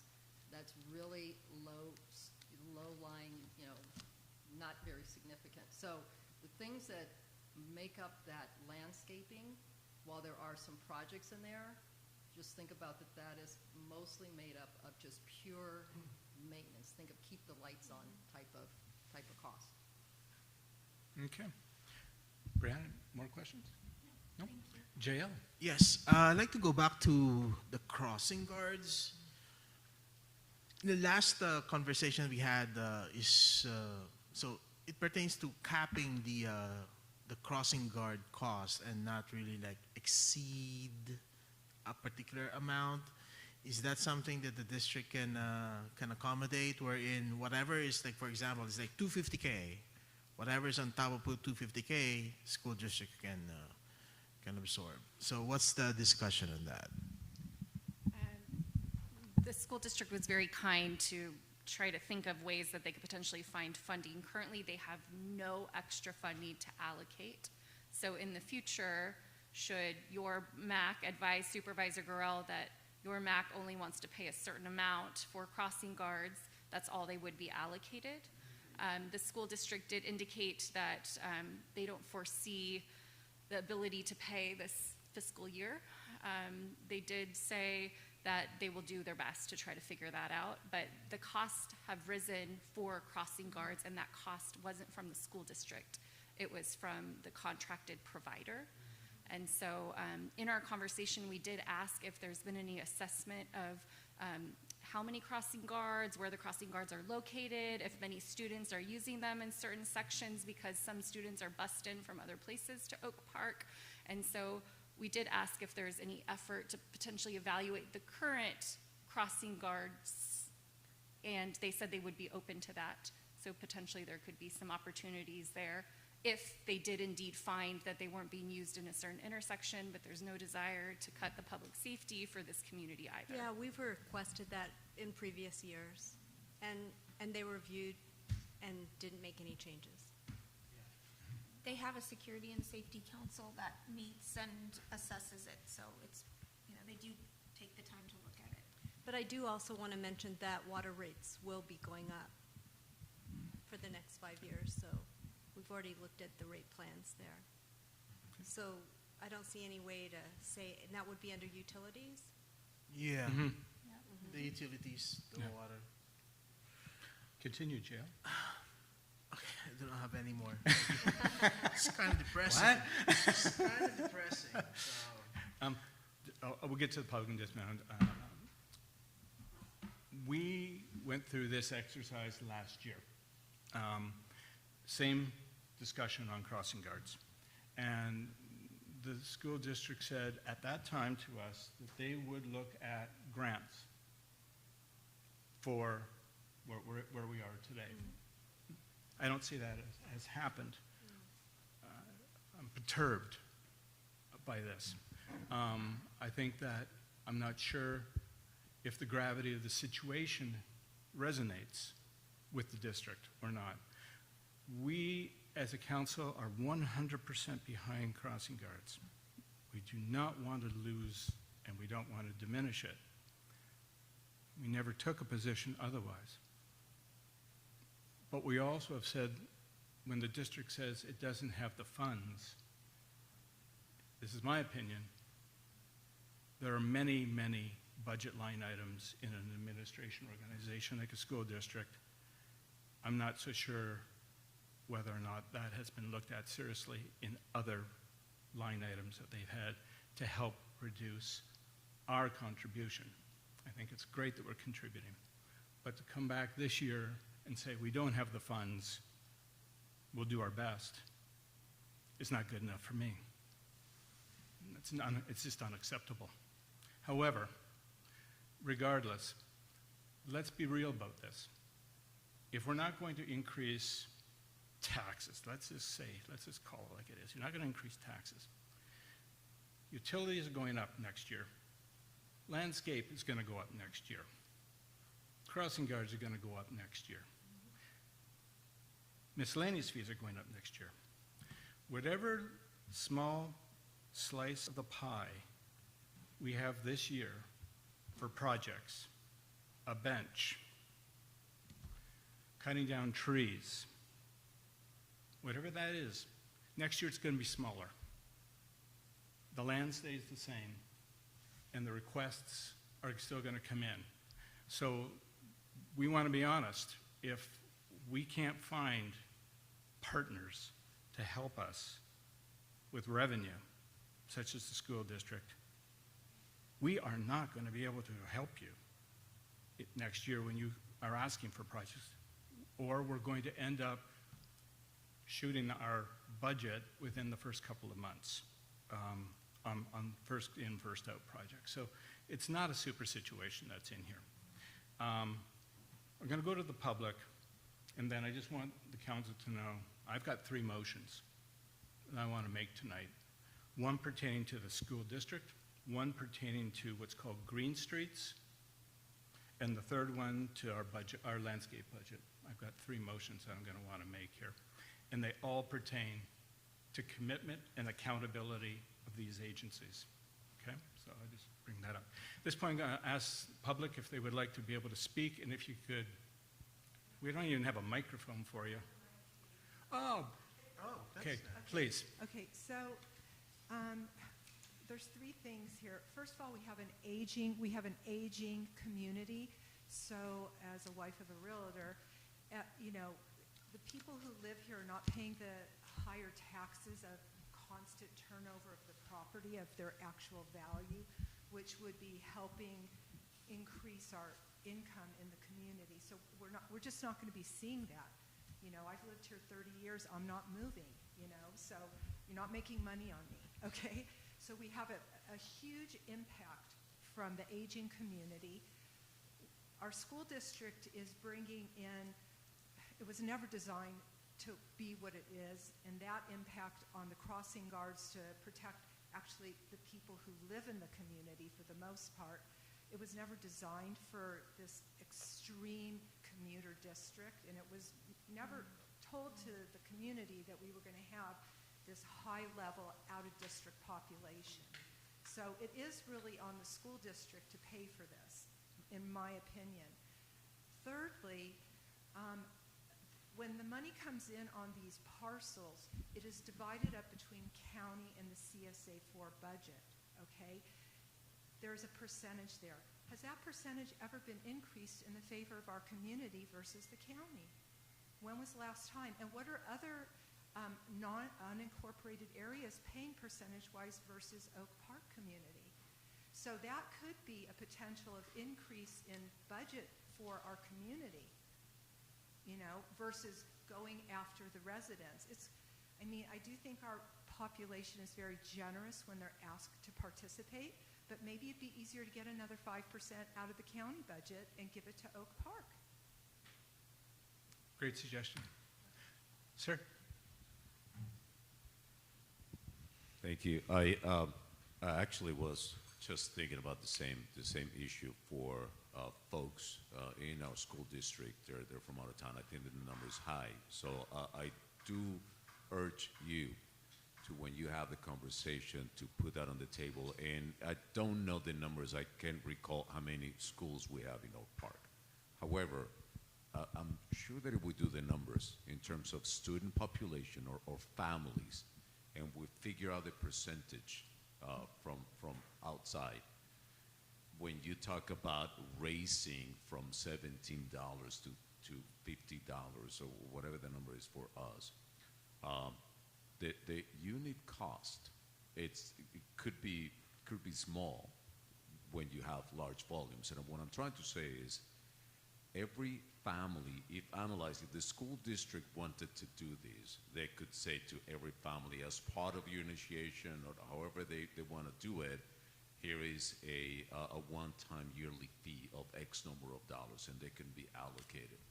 If you do the math, I guarantee you that there's going to be a very small amount per family who, if they're coming from outside of Oak Park, would be happy to pay that to be a part of it. So that should take care of the crossing guard piece of it. But my question also comes from the reserves.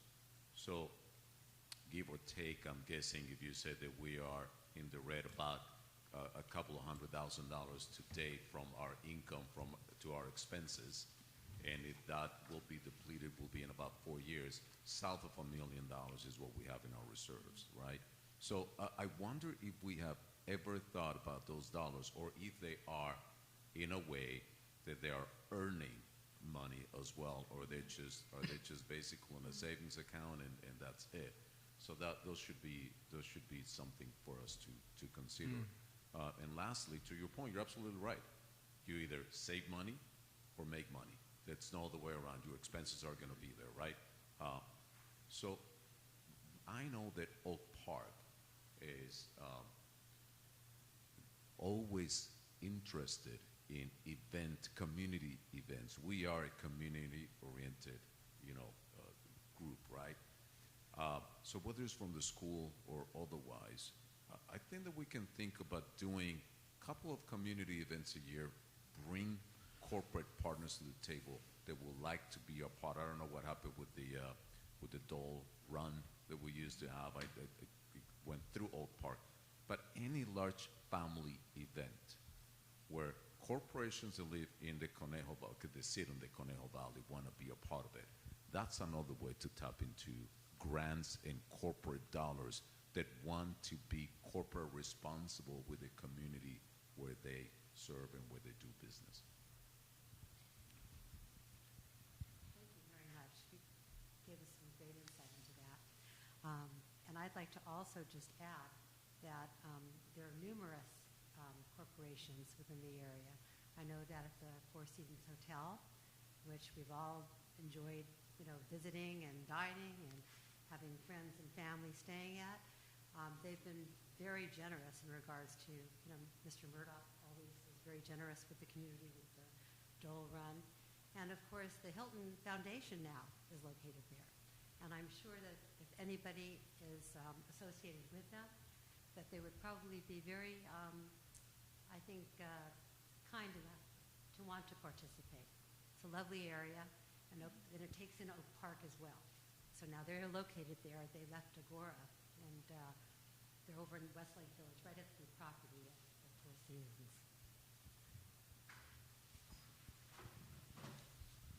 Are there any government restrictions in regard to us raising money? Does the government say, no, you can't do it? I mean, we have and this is just a stupid example, but it's not something I would suggest, but you have a casino night, you raise a bunch of money and you give it to these guys. Is there a government restriction that says you can't do that? There are ways that we can partner to fundraise for the CSA4, as you suggested, with donations that could come directly to the county, or we could partner with a nonprofit like the Ventura County Community Foundation to host an event where the funds would then go to CSA4. You could also consider the Oak Park High School has Oak Park Fest, which you'll be putting on the signboard soon. That's going to be fundraising for the schools. We could think of something like that where that funding could go to crossing guards. So there are alternative ways that perhaps could be discussed further. Well, I think that's an excellent idea, and I think we have a lot of people that are corporations that are here and are really in tune with that. The key thing that they would want, and which would be something to think about, as to what we do is, what do we give them back for that? In other words, what type of publicity do we give them back, and what do they get in addition to being good guys in the community? But is there something we could give them in the form of publicity that would make everybody think, boy, this is great. You know, anytime I go to a hotel, I'm going to the Four Seasons. You know, there's no ifs, ands, or buts about it. It's something that we could think about. There's no answer that's demanded now, but whatever we could do as a council to say, look, when you participate with us, you get this back from us too, in addition to the gratitude of all the community members in Oak Park. Again, so publicity would be key, I would think, on that. And I think you're right. I think there's a lot of opportunity for revenue on that. And while this money, $330,000, if you dropped it on the ground, I mean, I'd pick it up. But I mean, it's not like it's chump change. But at the same time, in our community here, it's not like it's a impossible thing to overcome. I really think so. Yeah. I think there's different ways that, obviously, I think we'll need to be thinking about it and discussing. I know that many years ago, when I was in high school, we needed new band equipment and all this. We did Band Booster. It was basically a beautiful certificate made out to we had like 60 different businesses, and if they provided X amount of money, they got a bronze or a silver or a gold, and they did it every year, and they just built it around, and they were sort of promoted in the community as supporters. There's different ways of doing it, so. These large corporations love that. It's a good PR thing for them. Yeah. Okay. Anyone else in the audience that wants to provide some input to our budget? Oh, in that case, I'll go back to the council then. Michelle, other comments you may have? No, thank you. Okay. Jane? No other comments. Brianne? My only comment would be, I love hearing these ideas from the community in regards to charging a fee to families at the schools. It's against California law for public schools to mandate any kind of fee like that, so that's not something that they would be able to do. It could be voluntary. Yes, and they do ask for voluntary donations.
It would be great. I know I mentioned in my report earlier that they're looking for community board members, so maybe engaged community members, maybe you can step up to bring those ideas.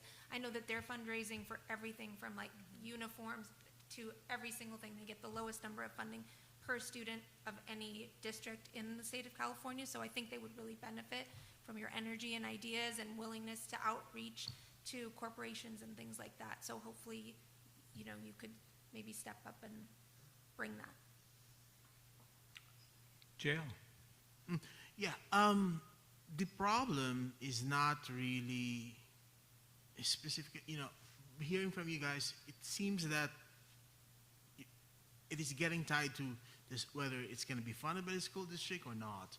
There are other expense line items that are going to increase and increase annually, year after year after year, and we need to find a way to make sure that this is funded. Otherwise, yeah, all the services that we are enjoying right now, if there's no other way to sustain that, fine. The grants maybe is a way maybe for a year, but sustainable, the sustainability of that year after year could be a problem. And so, yeah, we need to find a way to make sure that we have a sustainable source of funds. And just one last note, I think the property values of Oak Park is tied to the school district's ability to generate leaders and students that we saw earlier that can, that are very, high achievers. And so I think there's a way to balance this out, make sure that we support also the school district that supports us, making sure that all our property values are going up, because that's practically, some of the reason why people are coming here. When the aging community decide to retire or pass it on, they will enjoy the benefit of high property values that they can resell. So I think there's a way to balance this out and make the community understand that, prices are just increasing all over the place. It's not like, this is just being invented for us. It's everywhere. So that's all my comment. Thank you. I received a response to one of my questions that I had sent to Ashley, to county staff in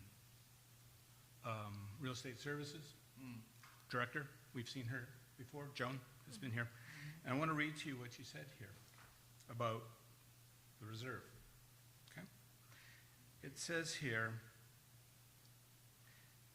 the projected fiscal year 25-26 budget will draw again from the fund balance, the reserve. So we're going to draw on it this year again.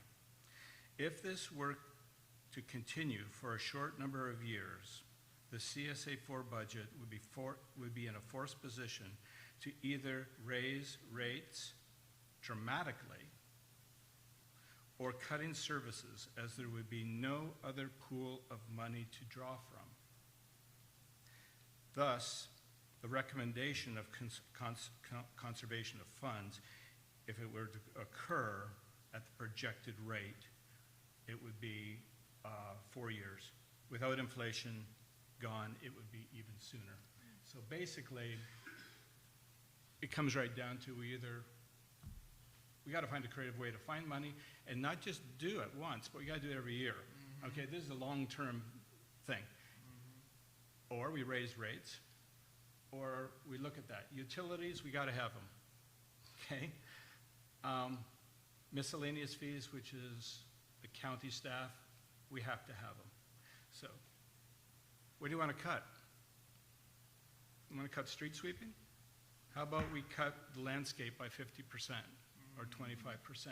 Maybe we should cut the crossing guards by 25%. VIP and serve pretty small. Nobody wants to do any of that. No. So we got to figure something out. I think at this point we're saying we are where we're at today. I don't think we're all in a position, at least I'm not in a position to do any cuts. I just don't like the budget. It's like my professor told me, hold your nose and just accept it for now, but put your nose to the grindstone and figure it out for the next time. There's a project that we talked about last year called Green Streets. Okay. This is a program looking at water quality. It's a permit system. It's a state permit to make sure that our water through our sewers, our storm sewer systems have good quality, like it's protecting bacteria, etc. I've asked for months the question, so what? I mean, it's a great program. I'm 100% behind it. But it's data collection. It's a lot of field data collection. But I'm saying, what am I getting? What are we getting for our money with that program? It's great data, and it's meeting a state mandate. But when you're out there environmentally monitoring, are there pollution sources in our community that we should be aware of? Are there violators in this community that you've caught and found when doing the testing? If there's pollution sites, county, what have you done to clean them up, to stop the pollution? And what's the overall health of our environment and our human health through this program? I've asked for it since January. I asked for it last year, I never got it. I asked for it in January, I didn't get it. And I've asked it since January, and they still haven't given it to me. I was ready to cut it tonight, but I can't because it's a damn good program and it's necessary. And so, like the motion I wanted to make on Green Streets, I'll read it to you here.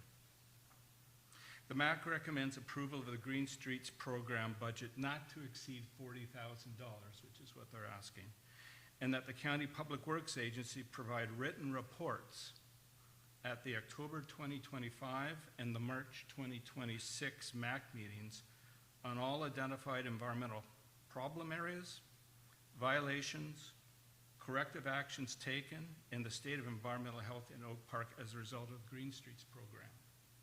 What I'm basically saying is, we'll fund you, but what's your data being used for? What are we getting out of it? How? And so that's one thing. I personally want to see accountability in this program as opposed to just a bunch of data being collected and saying, well, state, we met the commitment. Because right now, if we've got violators, they're doing things, fix it, grab it, and do it, and we should know. Unless it's confidential legal information, we can't know. But that'll be one. Crossing guards. Sorry. Yeah, please, go ahead. Yeah. I'm sorry. For the back of the public. There's a website about Green Streets with a video about the program. We'll have it on our Oak Park website. There's also studies that have been done on the watershed that's also feeds in from these Green Street. I am not well versed in the filters themselves, but I have learned from my research on Green Streets that there's data that's been provided to us, to our MAC, on things down creek that are impacted from the things that go into those storm drains. So there may not be data or any violators that are impacting Oak Park, but things that do go into that go downstream, and then there's scientific studies of the things downstream that currently we have access to. So we can make that public, put it on our website, it's on the County Public Works website, but Supervisor Grell would also like more information about Green Streets and to understand what the $40,000 goes for towards those filters, so we'll continue to get more information about that. Okay. Jail. And my question maybe, Ashley, is since this is a state-mandated supposedly program, maybe the county can pay for this instead of coming out from CSA4. So I just want to ask that question as well. I'm sorry. Go ahead, Brian. I think it was Dina's comment about the allocation of funds to the county versus Oak Park. Is that something that the supervisor could take a look at? Yeah, not, our other MACs within our district don't have a CSA, like the CSA4, so their properties don't pay into a pot.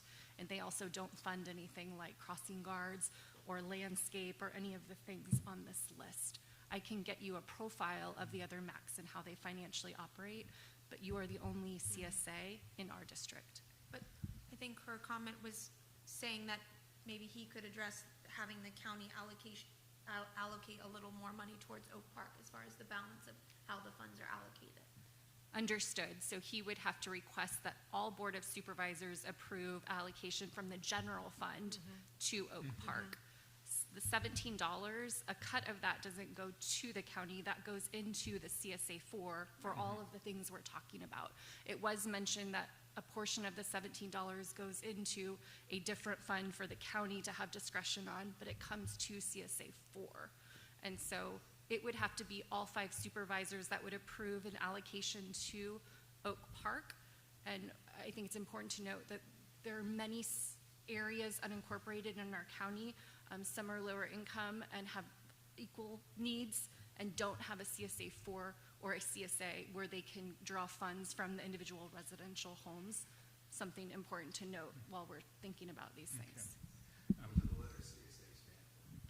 Community service area. Good. Yes.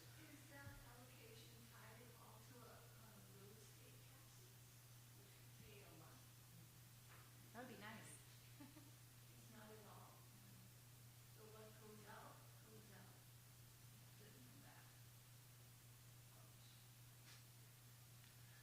Dan?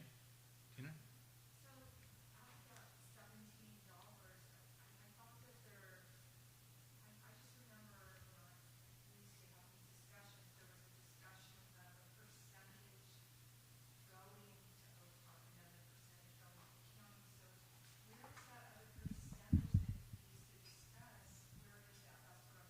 Yeah, that's great question, and I can get more information on the piece of that pie, but currently the $17 goes into the CSA. The Board of Supervisors has to approve that budget. So if the Board of Supervisors said, hey, Oak Park, we're gonna take a portion of your $17 because we really need to use it elsewhere, that could be a discussion among the board, but right now, that $17 is going into this budget. So if in the past you were provided with information that a cut went to the county, it could have been under the miscellaneous fees because some of those fees do go to the county. For example, if Public Works has to go before the board, sometimes there's fees associated with that for attorneys to look at documents, for permitting, for some of the things that happen in Oak Park. So some of those miscellaneous fees are going directly to county government. Okay. There's another comment. Yeah, so I just want to understand clearly, it sounds like Oak Park contributes the $17 into the fund, right? And we're the only ones that do that, is that correct? Of all other incorporators? In this district, correct. Because we're the only ones doing it, then we are not able to ask the county to participate or give us money. So we are underwriting the cost. We know that it's costing more money. The county is underwriting costs from someone else. We're keeping our community safe, and if we said, look, just help us a little bit, they say, no, because you're doing more than someone else. It seems something is missing here. I'm looking at it the way that I think I'm looking at it. So the fact that we're participating is affecting us. Is that essentially how I want to simplify it? I understand where you're coming from, but the services that are provided here that are paid through your CSA4 are being paid in other locations. So for example, Casa Conejo is not paying for VIPs. Casa Conejo is not paying towards CERT. Casa Conejo is not paying for street sweeping. So some of the things that this MAC and body have wanted in their community is being paid out of those funds, where other communities don't have necessarily the same things that you choose to have here, like crossing guards. And it would be great if they said, you want to buy more services and everybody doesn't have. You pay for them. I think that we would be okay with it. But what about the other 7 services that everybody does have? We're not participating. We're also not taking anything from those services as well. We just completely split it. So I think that it would serve to have a conversation with all board supervisors need to approve it. And again, the message is, this is why it would make sense.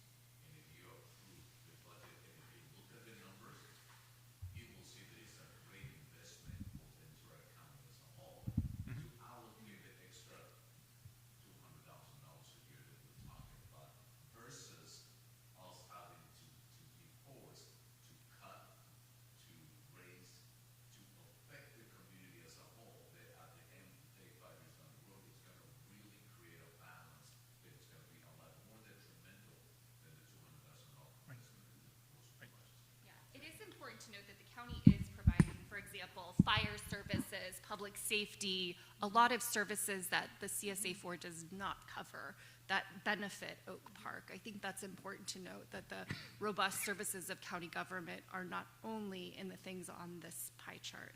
But I think you've made some great points, and if the MAC would like, we could bring this topic to the agenda next time or in the future to really talk about how the county operates countywide when it comes to something like this. Ashley, may I ask you one more question? You were mentioning that the other MACs don't have, like, they're not utilizing their money to pay for this. So how do they pay for utilities and that kind of thing? Or do they just not have it?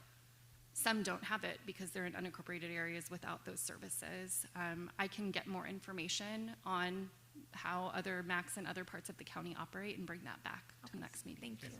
I'm going to call on Stephen, Dina, and then Stephen. Okay, so when you pay your property tax, you're wondering where that money comes from. The property tax is divided up into different ways that it goes, and part of it is going to the county, so maybe we're not paying it into our CSA funds.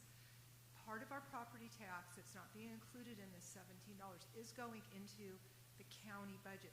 So that's where that money would have to be moved maybe as a separate line item into our CSA budget. So that's where the money is coming from that you're saying, oh, I have to figure out where it comes from. That's where it's coming from. So, and we're entitled to it somehow, some way.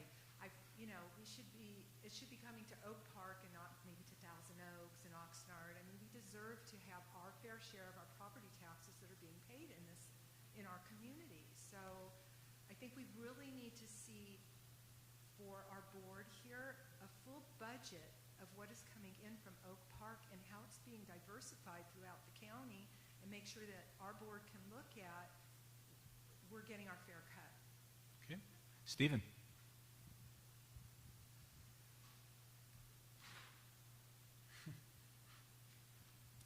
I think listening to this, probably there's a lot of information we don't have on where the monies are going. But one of the things you have to understand with county budgets, and I've been attending the Board of Supervisors meetings remotely quite a bit and trying to learn this, and I'm not by any means very sharp on it, but it seems to me that we're getting a lot of services here that if we had to pay for them ourselves, and I point to the fire department as one, you would see our taxes even higher. But the fact is the county allots the property tax monies in a fairly equitable fashion to cover a lot of these necessary services and infrastructures. The bottom line for Oak Park is we have a lot more amenities here than many other areas of the county. A lot more than Oxnard, a lot more than a lot of places in Santa Paula. And the bottom line is we have more amenities. We're paying $17 a year per parcel. We're really going to have to break the news to the community that if you want to continue to maintain the level of landscaping that you see here, which is one of our most important pieces in our pie chart, we're going to have to start paying for it. And if you don't want to have it, then let the median strips go to hell in a handbasket, you know. Don't water anymore. See what it really looks like. Because if you go around other areas of LA County or Ventura County, that's what it does look like, because they don't have the amenities we do. So I'm just saying that from a standpoint of common sense. We have a lot more than folks have, and we're probably going to have to pay for it as the prices keep going up. And $17 a year, I don't know about you, but that's a couple Starbucks coffees, you know, a week. So can people find it in their wallets in a household to pay maybe 3 times that amount and balance our budget? That's just my own personal opinion. I think sometimes you have to pay for it to get it. Thanks. Okay, thank you. It sounds, I'll stop talking, but it sounds like, yeah, obviously that's a logical, response. $17 versus $40. I haven't gotten it, in Oak Park will say no to $40. Right.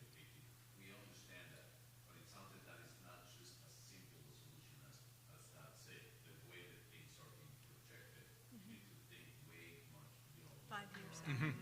about 10 years down the road. Yeah. So it's not just how much more you're going to get out of each parcel. That could be one immediate solution, but we still need to be thinking about it. Right. Okay. So let me then, looking at the time here, let me just get over to the other motion I was going to talk about, the crossing guards.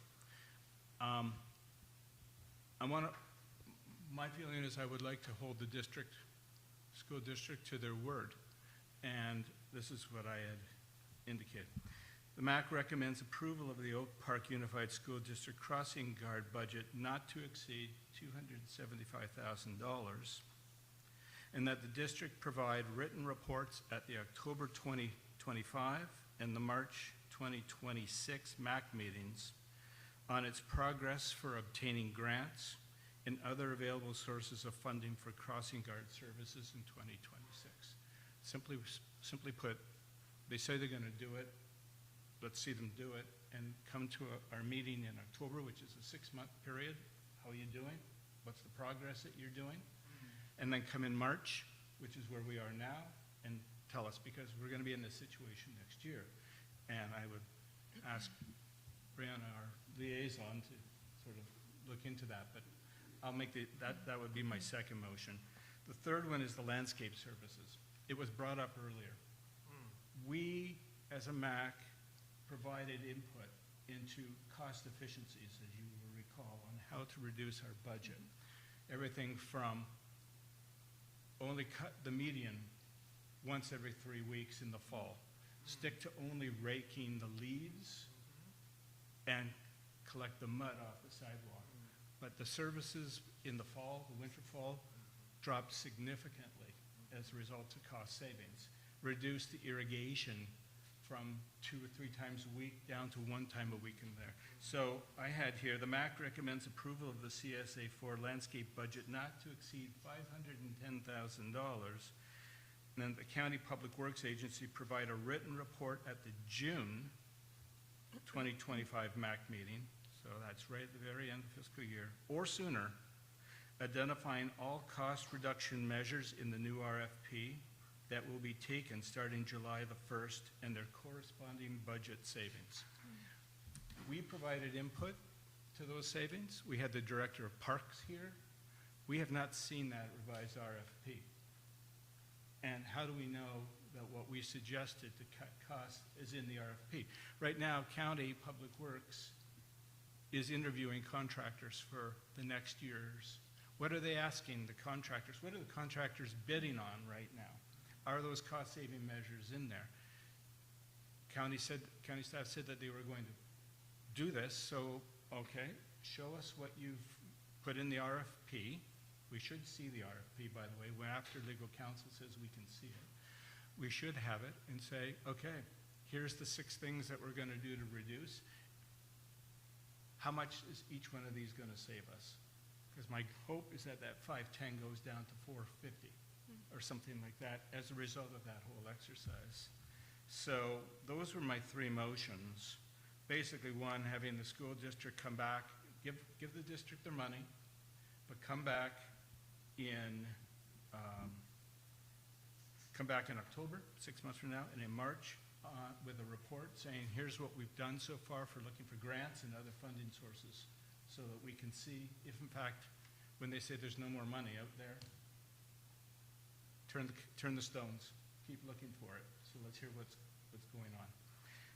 Green Streets, give them the money that they want, but we want to see the evidence that the data is actually improving the environment, that anything that's going wrong, we know about and we're fixing it. So we know we're all healthier in this community, and so is the environment as a result of that program. And then CSA landscape, looking for giving them the money at 510 and making sure that we can see those cost reductions. Other than that, I don't want to reduce anything from VIP or CERT or street sweeping, so those were my motions. So as my professor told me, I'm holding my nose and looking at making a motion to approve the budget with these 3 amendments. Could I ask that you amend these budgets to state that these amounts would not be exceeded for this budget year? This kind of just says 200 or whatever the amounts are. I just want to make sure that, I know we talk about when they should give updates, but I would say these dollar amounts would pertain to this year's budget.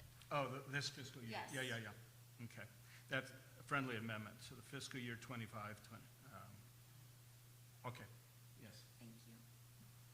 Are there any discussions on my motions? Or do others feel differently? No, I have some discussion points. So regarding Green Street, I think the action item is for staff to look at a possibility of getting this funded by the county.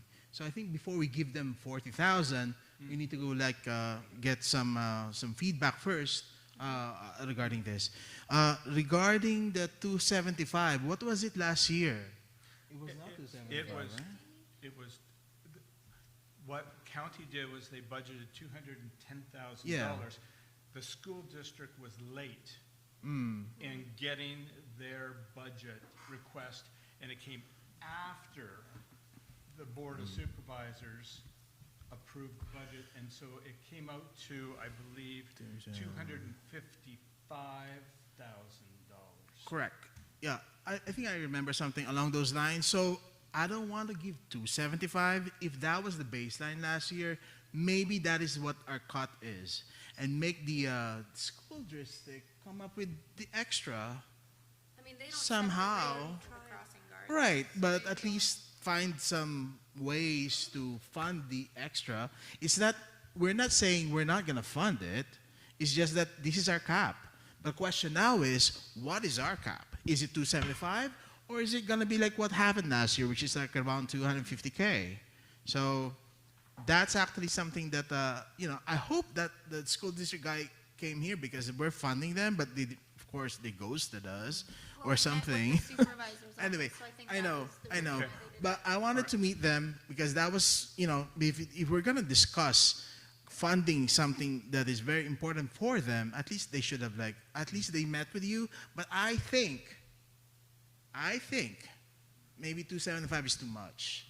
Because with that overrun, we need to find some cuts. Okay, in the essence of time, I'm going to ask JL, you make a motion, and then make a motion, see if you get a seconder, let's take a vote, and if we have it, we can move forward. If you don't, it dies on the table.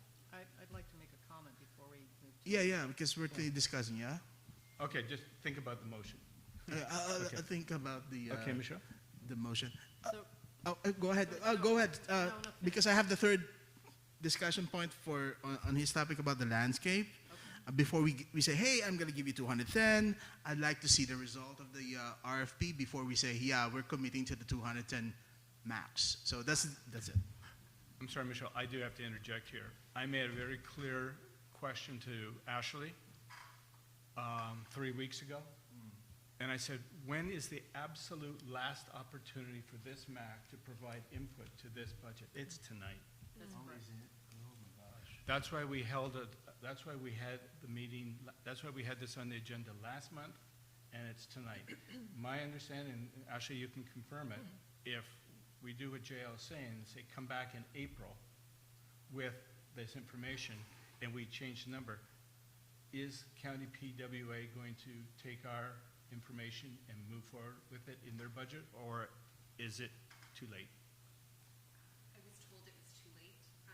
That being said, if your body wants to provide any input to Supervisor Burrell before Public Works, moves forward, you're welcome to send your input to Supervisor Burrell. But tonight is the last night as a body, collectively, you're able to provide that public input for this coming fiscal year. So this is the last night. Okay, Michelle? I just want to make a comment that, we can have motions about capping these various categories, but the fact is that we have no control, and I'll just use the crossing guards. The crossing guards have said they're not passing any additional administrative costs that make up that $275,000. That is directly from the contractor. If the contractor says you have 5 crossing guards, it's so many hours per week throughout the year, and that's how they're basing the costs for the coming year, that is what it is. And so we can say we're only going to pay $250, but I am quite confident the school district will come back and say, all right, you only want to pay $250, you pay $250. However, this is where do you want the reductions to be? And that is the reality of it. So we can sit here and put caps and say that and share that, but we're going to then have to reduce the services somewhere if we do that. Well, my thinking about it is that they've requested this money. They requested $275,000. They've obviously had their finance people run the numbers, okay? Right. I'm assuming they know what they're doing. They said $275,000. If they come back and they find out in March next year they're going to exceed it by $15,000, then tell them to come back here and present to us. But right now, what the not to exceed is, I don't want, in this case, the school district, I don't want Public Works to say, oh, we're going to be going over, let's just go over and we'll just keep billing. In other words, there's a hard stop there. Come back and ask for more money so that they know. That's why there should be accountability reporting every month in terms of, and they've done that, I don't think as frequently as we should see, but for example, the crossing guards, I'd like to see every month, what are the invoices coming in? What is the depletion rate?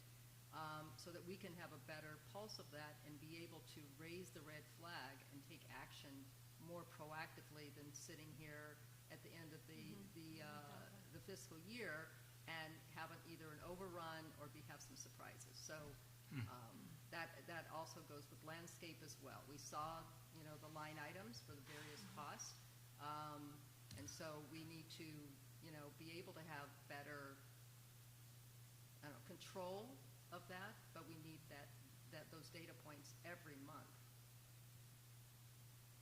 Ashley, is that possible? Is it possible to get data points on a monthly basis from the district and from Public Works? Joan Arahu, who oversees this budget, is going to be at the next MAC meeting. And so I think that'll be a perfect opportunity to ask some of these questions as you plan for the next fiscal year in advance. And so I will defer to her at that point. Okay, what is the council's wish? I'm gonna, JL. No, let's vote on your motion. Okay. That's what we have, and then we'll see where we are. Okay, I guess the first one would be, the MAC recommends approval. I guess we're gonna do this individually here.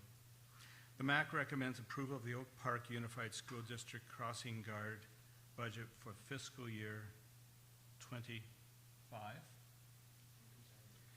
not to exceed $275,000, and that the district provides written reports at the October 2025 and March 2026 MAC meetings on its progress for obtaining grants and other available sources of funding for crossing guard services in 2026. That's the first motion. So want to take these individually? Yes. Okay, so that's my motion. Do I have a seconder? I second the motion. Okay. All in favor, say aye. Aye. All opposed, say no. No. Okay, let the record show. 4 in support, 1 opposed. Next, County of Ventura Green Streets Program. The MAC recommends approval. Okay, this might not. Okay. The MAC recommends approval of the Green Streets Program budget not to exceed $40,000, and that the County Public Works Agency provide written reports at the October 2025 and March 2026 MAC meetings on all identified environmental problem areas, violations, corrective actions taken, and the state of environmental health in Oak Park as a result of the Green Streets Program. Can we have the reports more frequently, or why are we having it just once a year? I'm having the Green Streets. I have it October and then March. Do you want it more frequently? I think going along with what Michelle mentioned, it would be more advantageous for us to be ahead of the issues than have to be reactive. Okay. If possible, it would be great to have At least quarterly. I agree with you. More frequently, the more we can be more knowledgeable to understand what's going on. So to say, with a friendly amendment, the MAC recommends approval of the Green Streets Program budget not to exceed $40,000, and that the County Public Works Agency provide written reports on a quarterly basis to the MAC on all identified environmental problem areas. Yes. Okay, so on a quarterly basis. I make that motion with the friendly amendment. Do I have a seconder on that? I'll second it. All in favor, say aye. Aye. All opposed, say no. No, I want that to be funded by the county, or look into it at least. Yeah, But we'll learn more about what they're doing. So I'm a no. Okay. It does pass 3-2. But my question is, can we approve it for this year and talk about the that potentially we want to look at future ways to approach this? We can still talk about it. Okay. It's just that we, for now, because the decision needs to be Yeah, decided on. agreed. That's we why are I was- doing yeah. a motion approval. Now, Yeah. at this point, though, JL, you could do your own motion if you wish, indicating that you want the county to come back with a report answering, can they do the funding? Yeah, I think it's just an ask to the staff. Okay, you want to do an ask? Ashley? Is that okay? Thank you. Okay, for the April meeting? If you're ready, yes. Okay, we can do that. Then the last one is the landscape service. The MAC recommends approval of the CSA 4 landscape budget not to exceed $510,000. And that the County Public Works Agency provide a written report at the June 2025 MAC meeting or sooner, identifying all cost reduction measures in the new RFP that will be taken starting July the 1st, 2025, and corresponding budget savings. That's my motion. I'll second it. All in favor say aye. Aye. All opposed? I abstain. I abstain because I want to see the result of the RFP before I make a decision on how much is the cap. But the RFP was late. It was supposed to be like December, but there were some issues with it. And so because I don't have any information, I don't have any vote. Okay. Technical question for Ashley. Does the MAC have the opportunity to look at mid-year budgets? Yes, the MAC can request to look at mid-year budgets. Do we have the legal opportunity to provide input at the mid? There's a difference between looking at and providing. Correct. I'll get information from County Council on that, and we'll have Joan, as I mentioned here, who could speak further to that in the coming year. And then as far as the RFP, I know it's getting late tonight, but just really quickly, the RFP initially did go out, but the bids were much too high based on the language in the RFP. That was before my time here, but that's what I was informed. The RFP went back out after your board provided input to that RFP. I played a role in the new RFP in terms of the language. It came from our office to Public Works, and then Public Works sent that out, and we did respect what you had suggested. So I'm happy to ask County Council if we're able to provide that RFP. I would imagine it's a public record, so I'm happy to send that once it becomes available. Okay. So would mid-year satisfy you, JL? Yes, it's just that what if, for example, the RFP comes back 550 and then we said, I'm going to do 510. What do we do now? So that's the reason I'm abstaining. But I think because you carried out 4-1, it should, it's not passed. That's great. Okay, at this point now, we've got 3 items in here. Will a council member want to make a motion with regard to the remainder of the budget? That is utilities and street sweeping and VIP and CERT and miscellaneous.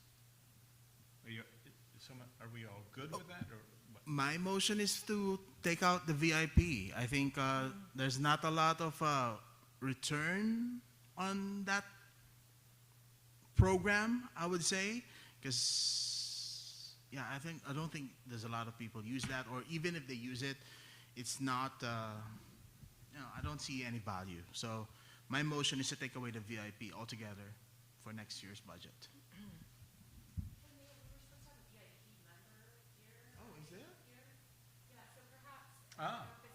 Yeah, this is much appropriate time. We have CERT and VIP both here. Okay, that's great. VIP, Stephen, could you come up? Yes, it's messy right now. Right, that's a good point. That's a really good point.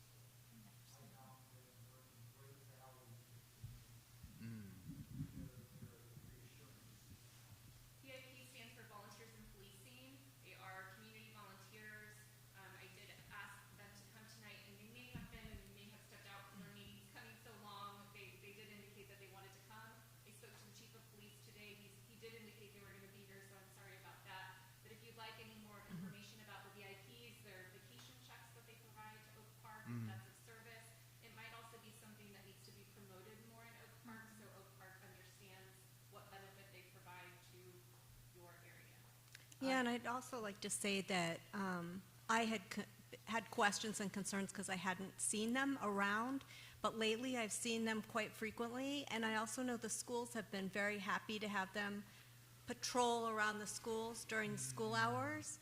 So I also think the evacuation part I hadn't thought of, but that's a good point, Stephen.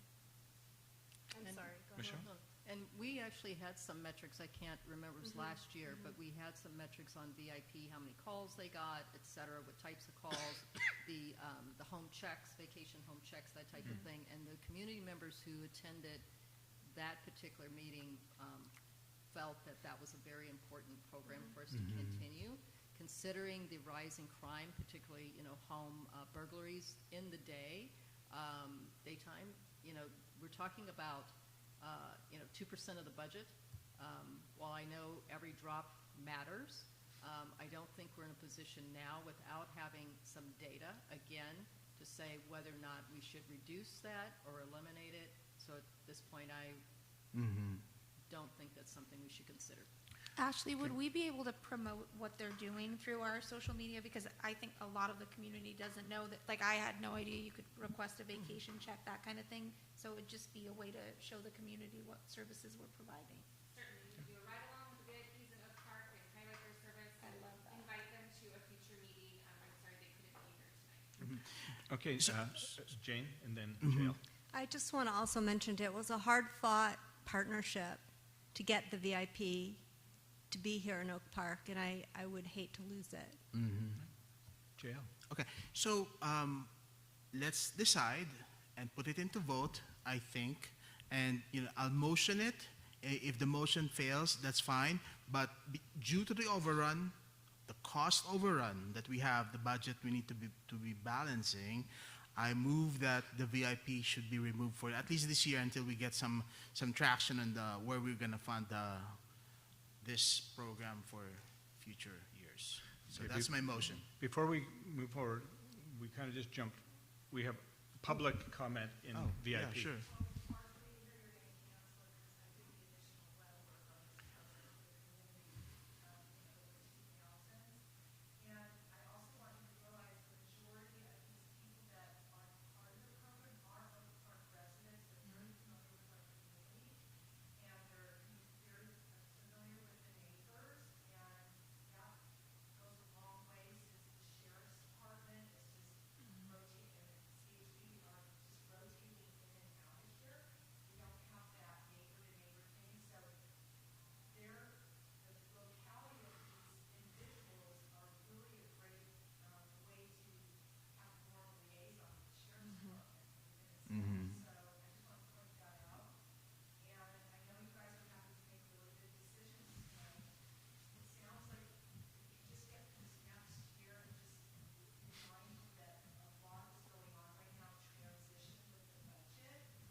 Okay, thank you.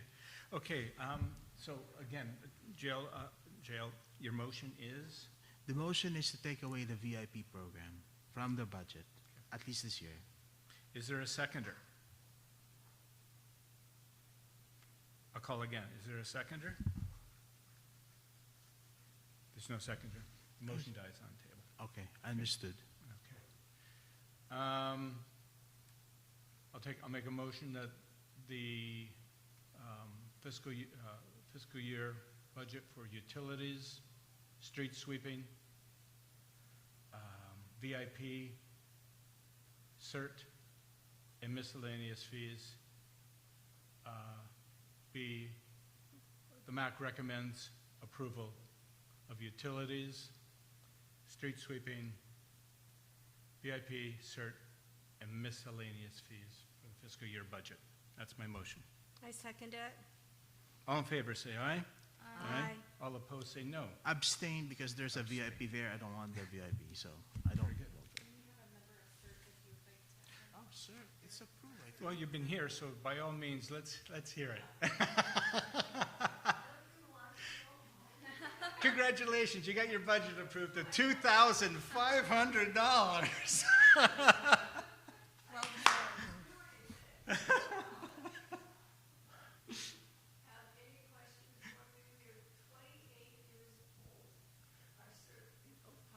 Oh, wow. Yeah.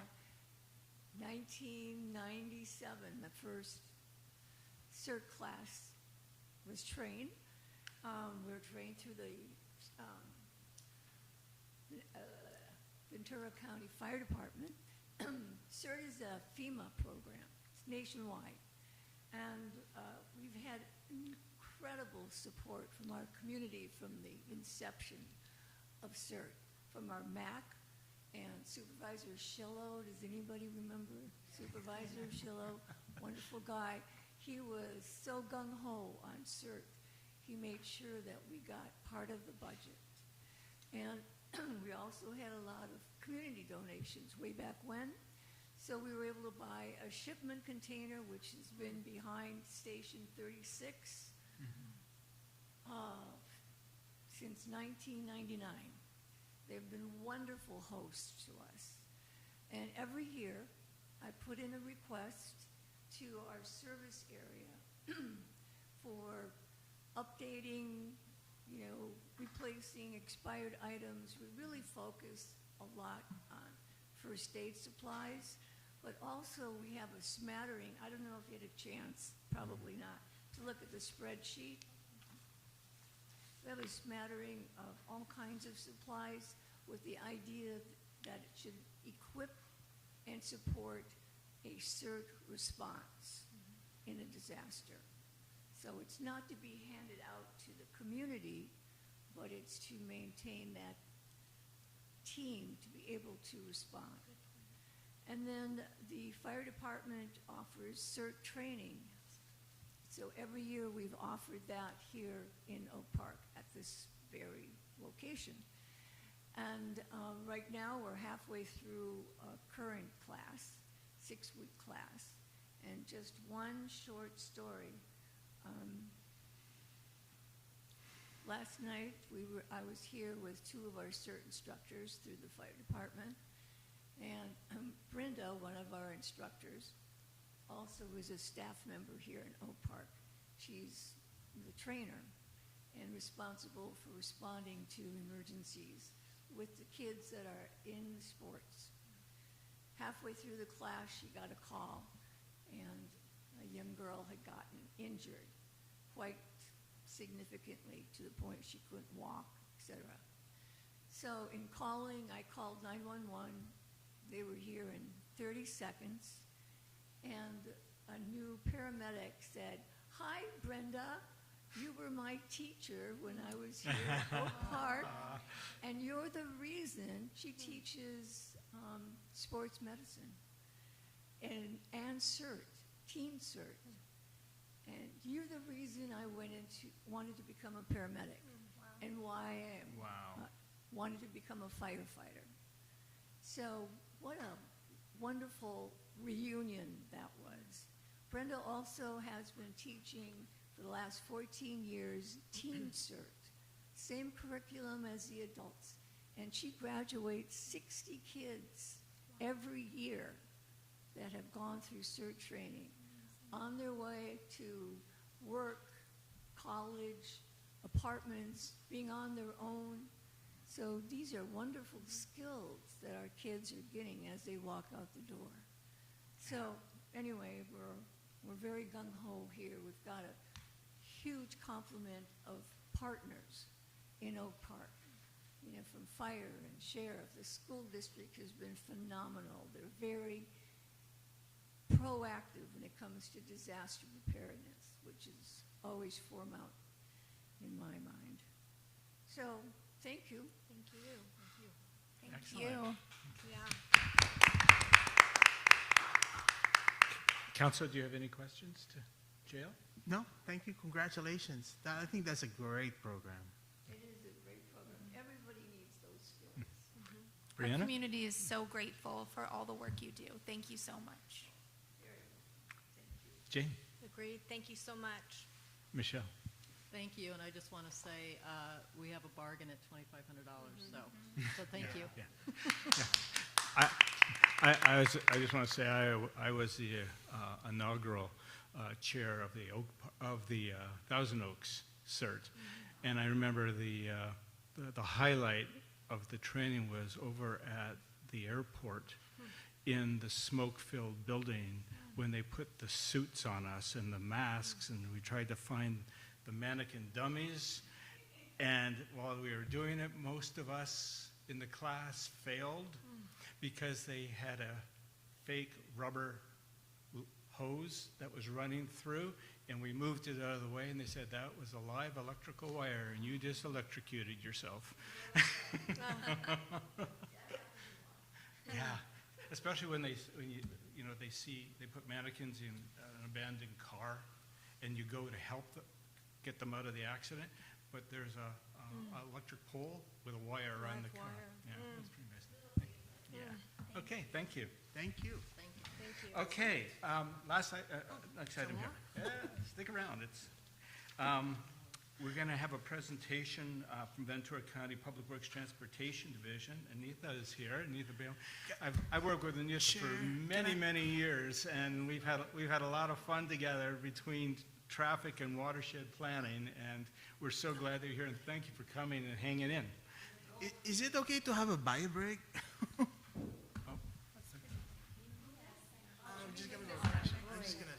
Well, thank you for inviting us here. She's here now. I am Anita Balin, and I'm the Director for Roads and Transportation with the Public Works Agency.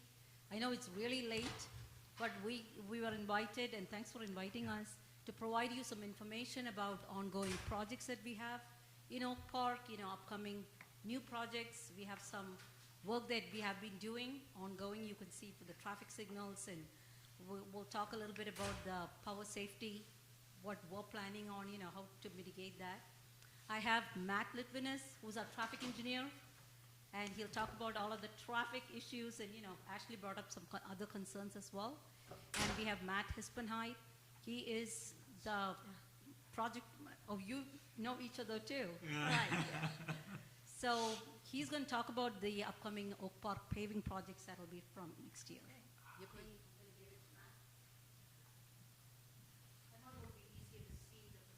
Great, thank you.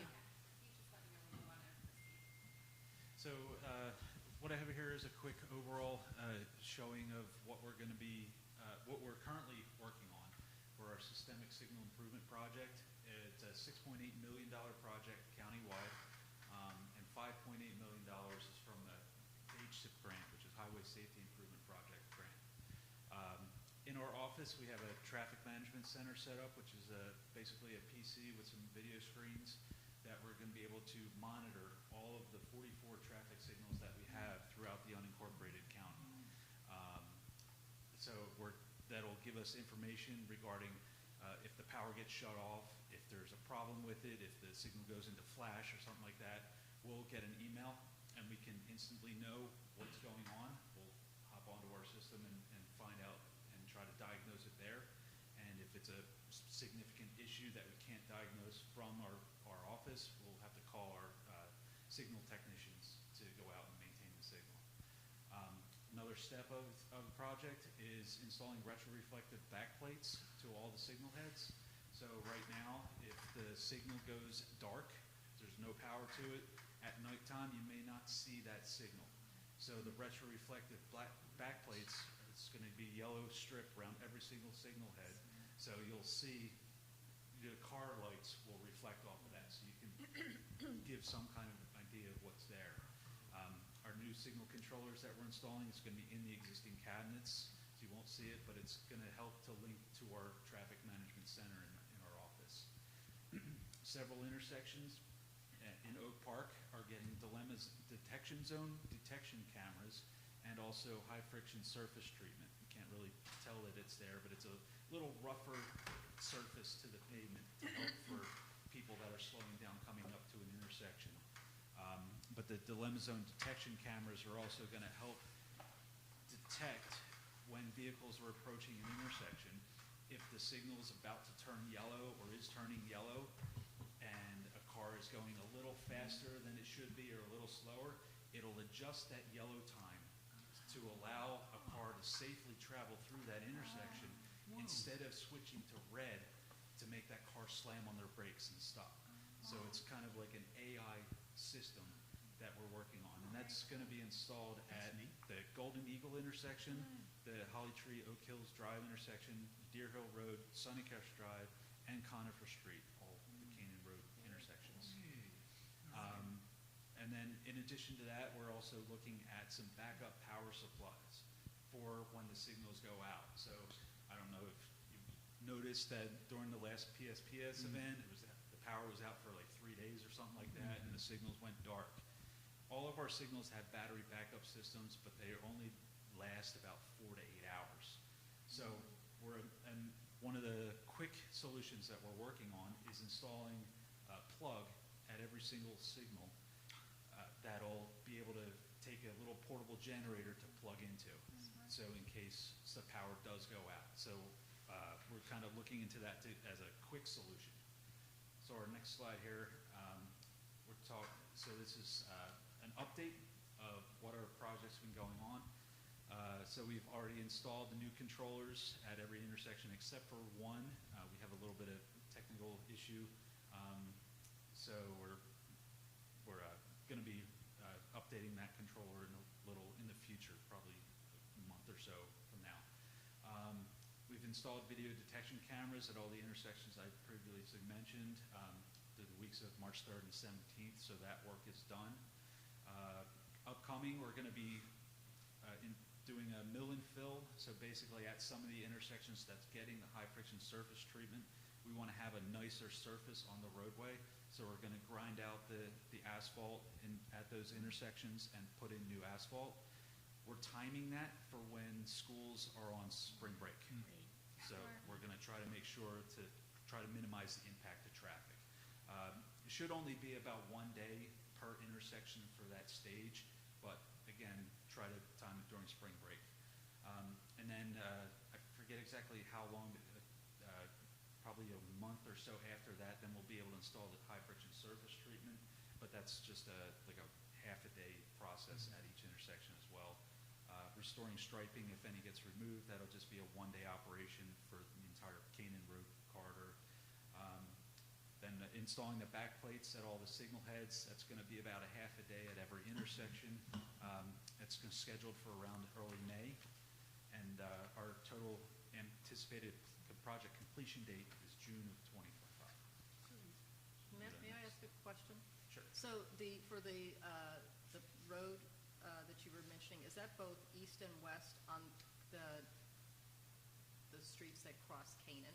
So Conifer both on the east side and the west side of Canaan? It's that entire intersection, yeah. Okay. So like the high friction surface treatment is really just going on Canaan Road because that's the higher volume road and the higher speed road. Got it. So the cross streets won't get that treatment on the streets themselves, just at the intersection. Okay, thank you. Sure. So going back to our backup power supply options, we've been looking at various options. So the one they first mentioned was the little portable generators. The pros is they're inexpensive and relatively quiet, but the cons is that they're manually deployed, so it takes personnel to go out to set them up. They need refueling roughly every 4 hours, so it's personnel going out every 4 hours throughout the day and night until the power comes back on. They produce a little bit of emissions, and there's a high probability of theft because they're so portable. Somebody can take them, even though they've been chained up. I've talked to other jurisdictions where they've had generators, including Caltrans. They've had them cut the chains, and somebody's taken the generator. Wow. There's one instance where one jurisdiction placed like an Apple AirTag on that generator.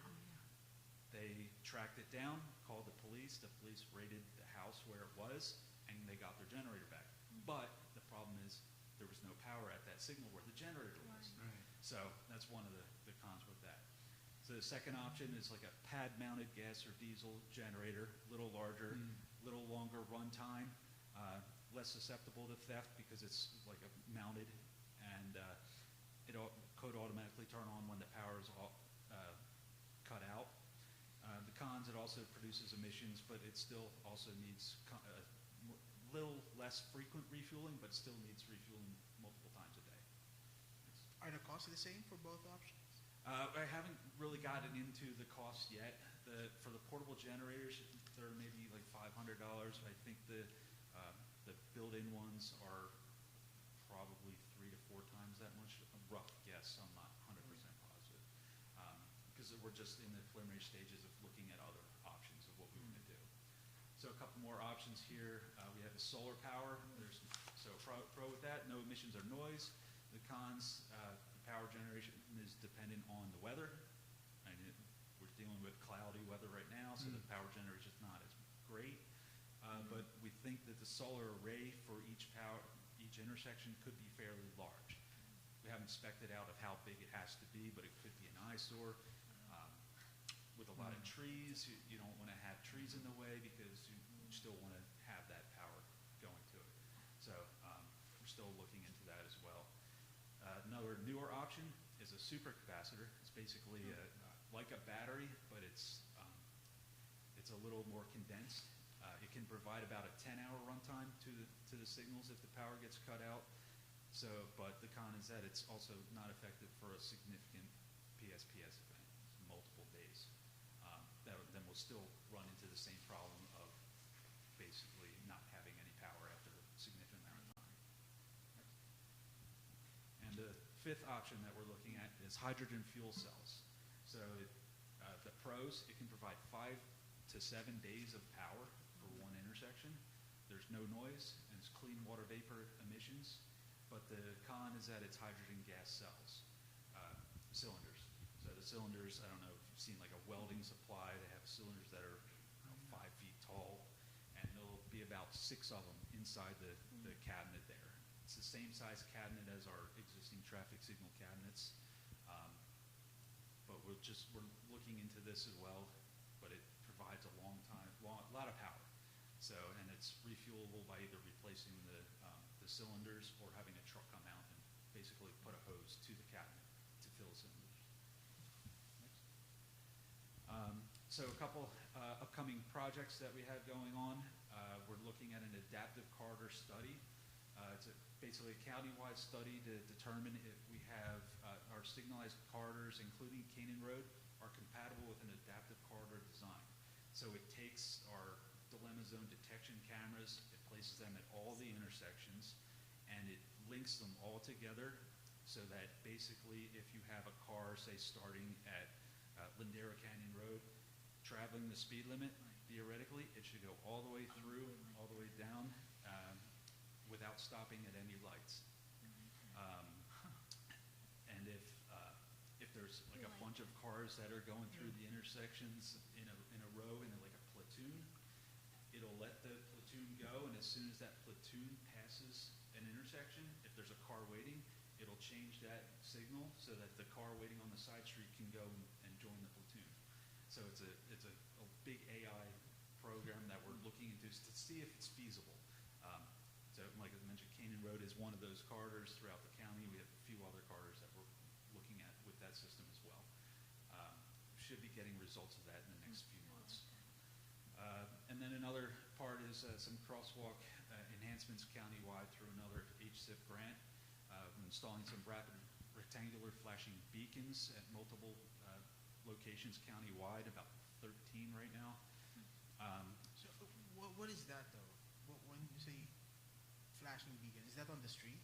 So on the far right photo here, it's basically a crosswalk sign, and in between the crossing sign and the arrow is a little LED flashing lights that'll light up. So when a pedestrian wants to cross at a crosswalk, they can push a button, and it'll flash on both sides of the road to help drivers see that a pedestrian wants to cross. They have it near Target in Westlake Village. Yeah, they're becoming pretty popular. So the one intersection in Oak Park is Conniff Conifer Street at Bayberry Street. In the other photo here, I've circled the 2 locations where we would put these signs with the flashing beacons. And these are at locations where there's no stop control or a traffic signal on the major road that the crosswalk is working on. So that's, and then we're going to look at additional locations for future grant cycles throughout.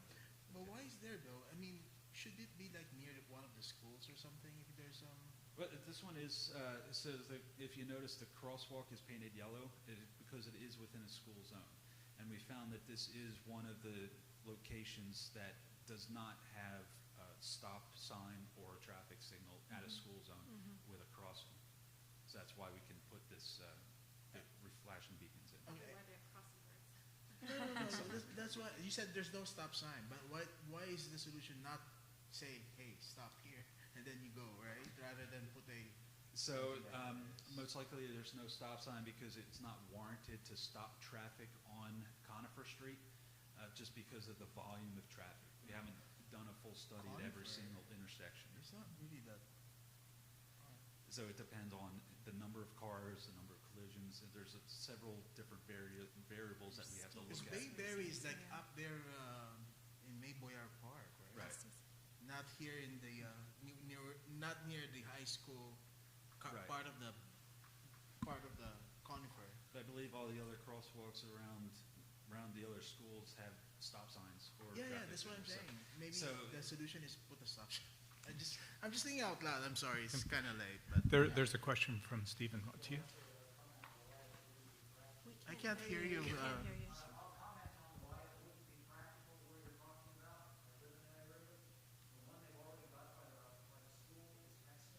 Yeah. Yeah.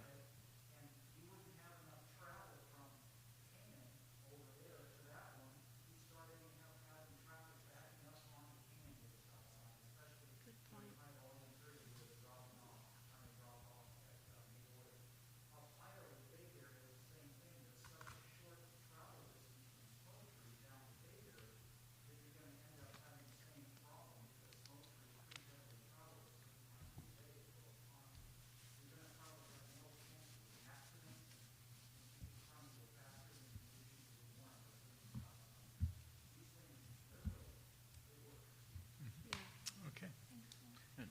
Continue. And I think Matt here is going to talk about the Oak Park paving. Good evening. My name is Matt Hespenheim. I will be the engineering manager in charge of our upcoming paving project. So this map reflects the roads that will be receiving an overlay, not this summer, but next summer, summer of 2026. Part of that project will include not only just the overlays, but also the curb and gutters, sidewalks, ramps. Because when we overlay the streets, we have to make sure that all of the associated infrastructure gets ADA upgrades and everything comes up to compliance. Matt, I've got a question. Is the pink what's going to be The worked pink on, is- not the black? The pink is what's going to be overlaid. Okay, thank you. So I'm here now because what's going to happen is you will see inspectors, myself, my staff out and about in this community over the next several months. You're going to start seeing some markings go down on the roads. You're going to see some numbering on sidewalk panels, and you're going to see perhaps trees identified. All of that is really just part of this study that is going to be occurring over the next several months. It's already started on the west side of Canaan, so down Conifer, around Medea Creek, Oak Hills, that whole area, that's obvious. And all those markings, they're just tentative. It's just really what we're identifying as, hey, let's take a look at it. We are in the process of hiring an arborist so that the trees that we do need studying, we'll have an arborist come out, take a look at them. Because what's going to happen is the county is responsible for the overlays and the curb and gutter.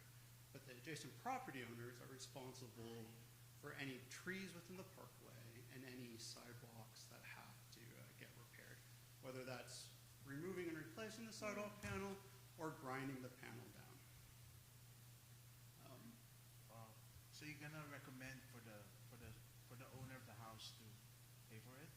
So after we go through and we mark everything out, we will take a hard look at what improvements actually really need to occur in order to satisfy all those ADA requirements.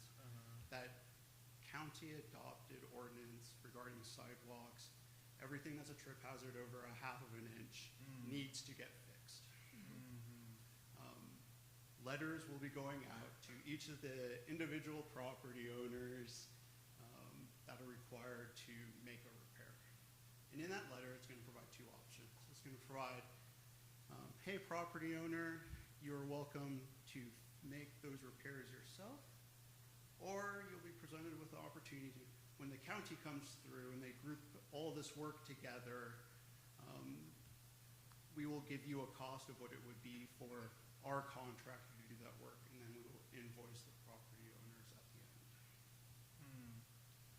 So if the owner chooses to make those repairs, let's say it's the sidewalk that can't be ground down, it needs to actually be replaced, whatever that is, do the property owners have to use the county contractor? Not at all. They are welcome to use their own contractor. Some property owners choose to do that because they're going to take an opportunity to, say, fix a driveway at the same time that they maybe fix a concrete panel. The encroachment permit will be issued, and they can choose to use whoever But they they have to obviously abide by, that contractor would have to abide by some type of county standard. They would have to pull an encroachment permit, and inside that permit, Normally we do a no-fee permit, but there are conditions of, to meet the common standards. Great, okay, thank you. I just had a question. About a couple years ago, it was on Cannon, and I guess it would probably be on the west side. Transportation did work on a sidewalk, and I think it was under Linda Parks. And she wanted to have the approach of the sidewalk, went back probably 5 feet, and it made a big arch over the root system. Extremely expensive and hard for people to park cars. If you see something like that, would you use a different product that's a lot more flexible and pliable to give and take with the roots instead of spending that kind of money for? So we are definitely Super sensitive to the trees, and in fact, that was my note here. Priority is to protect the trees wherever possible without creating a safety hazard. But that design was really well done, but extremely expensive. I remember that. It was extremely expensive, so that's the reason why we didn't do it. And also, the other part of it is that the sidewalk itself, the liability, if somebody trips, it's with the property owner. So really, that's a question too. We do something, fancy and not outside of the current approved standards, you don't get the, design immunity. So there are some other issues with it, not using non-standard, standards that are not approved by this. Interesting. So it is a liability for the property owner, so that's why the property owners have to pay for it and all of it. But we try to make it really streamline it, we don't charge for the permit, we allow them to use our contractor because in bulk, you might get a lower price. Right. And then there is a process for paying it, and this is countywide, we do this every way. And if the property owners have difficulty in paying it, it actually goes, they have like 2 opportunities to pay it. If it doesn't, it goes like a lien on their property, and then there is a process where they, pay it as much as they can. So the whole point of having that arborist is to really take a hard look at those trees, and ideally, if we can simply cut a root in order to make that repair, that would be the choice that we would make. Unfortunately, there are probably some trees that will get identified for full removal. Has not been identified yet, but happy to come back in the next several months when all of those impacts have been clearly identified. Because we are aware that say it's a good thing to communicate, yeah, yeah.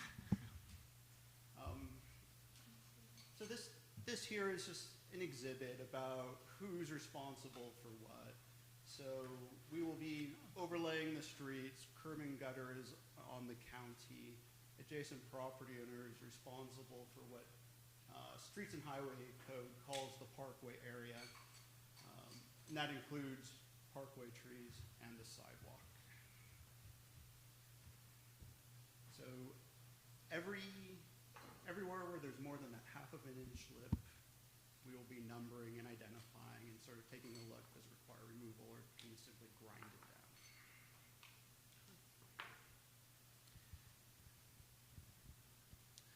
I want to mention that I want to thank whatever activities occurred so far, because some property owners must have been advised to trim their hedges coming around the Yeah. corner, that you have to walk in the street to go around. And so it was great to see. That's how I knew there was something going on. So thank you. Will this PowerPoint presentation be available to us? Like, and That put it would on, be great. on your website? That last diagram of ownership, that's worth $1 million.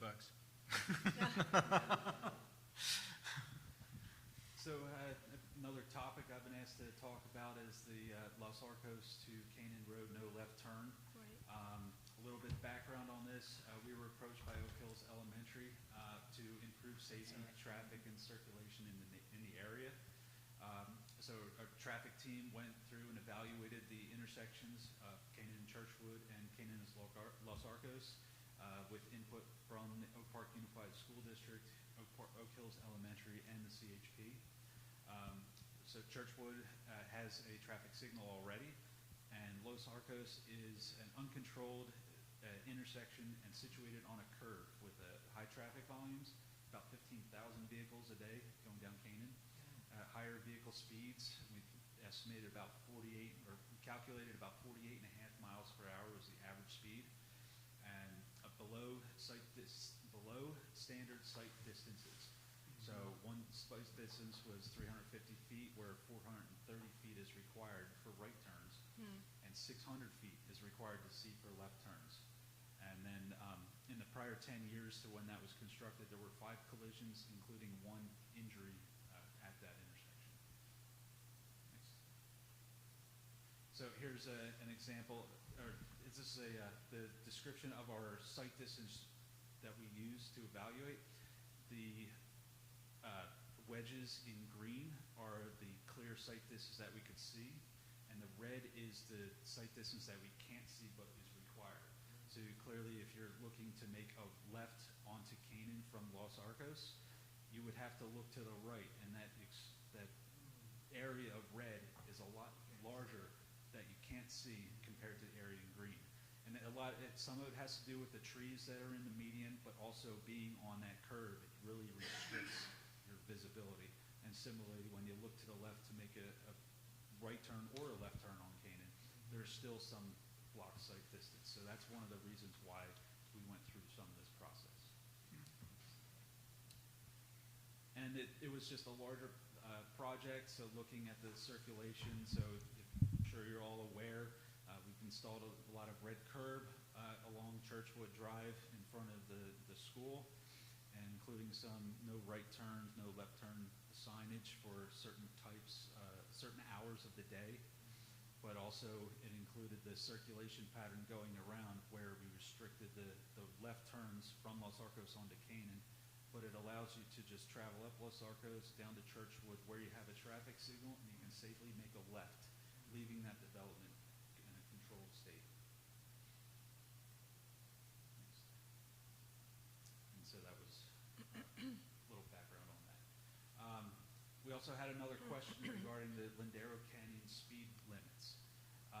As you're coming northbound on Lindero Canyon, approaching Canaan Road, there's a 35-mile-an-hour ahead speed limit sign.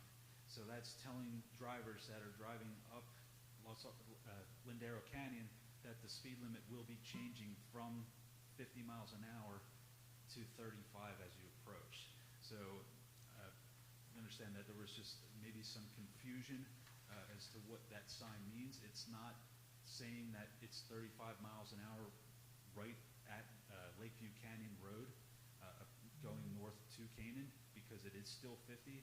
It's just telling you that it is 35 up ahead somewhere.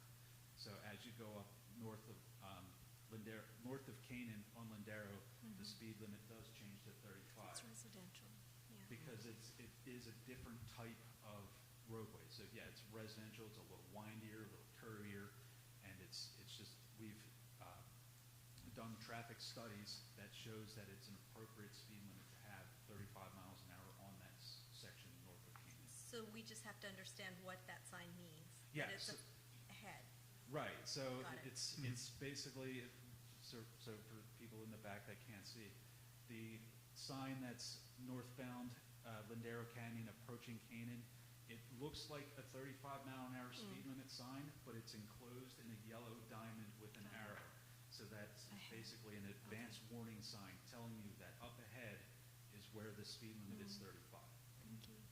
Matt, I think one of the questions was, why can't the speed limit south of Canaan on Lindero be 35?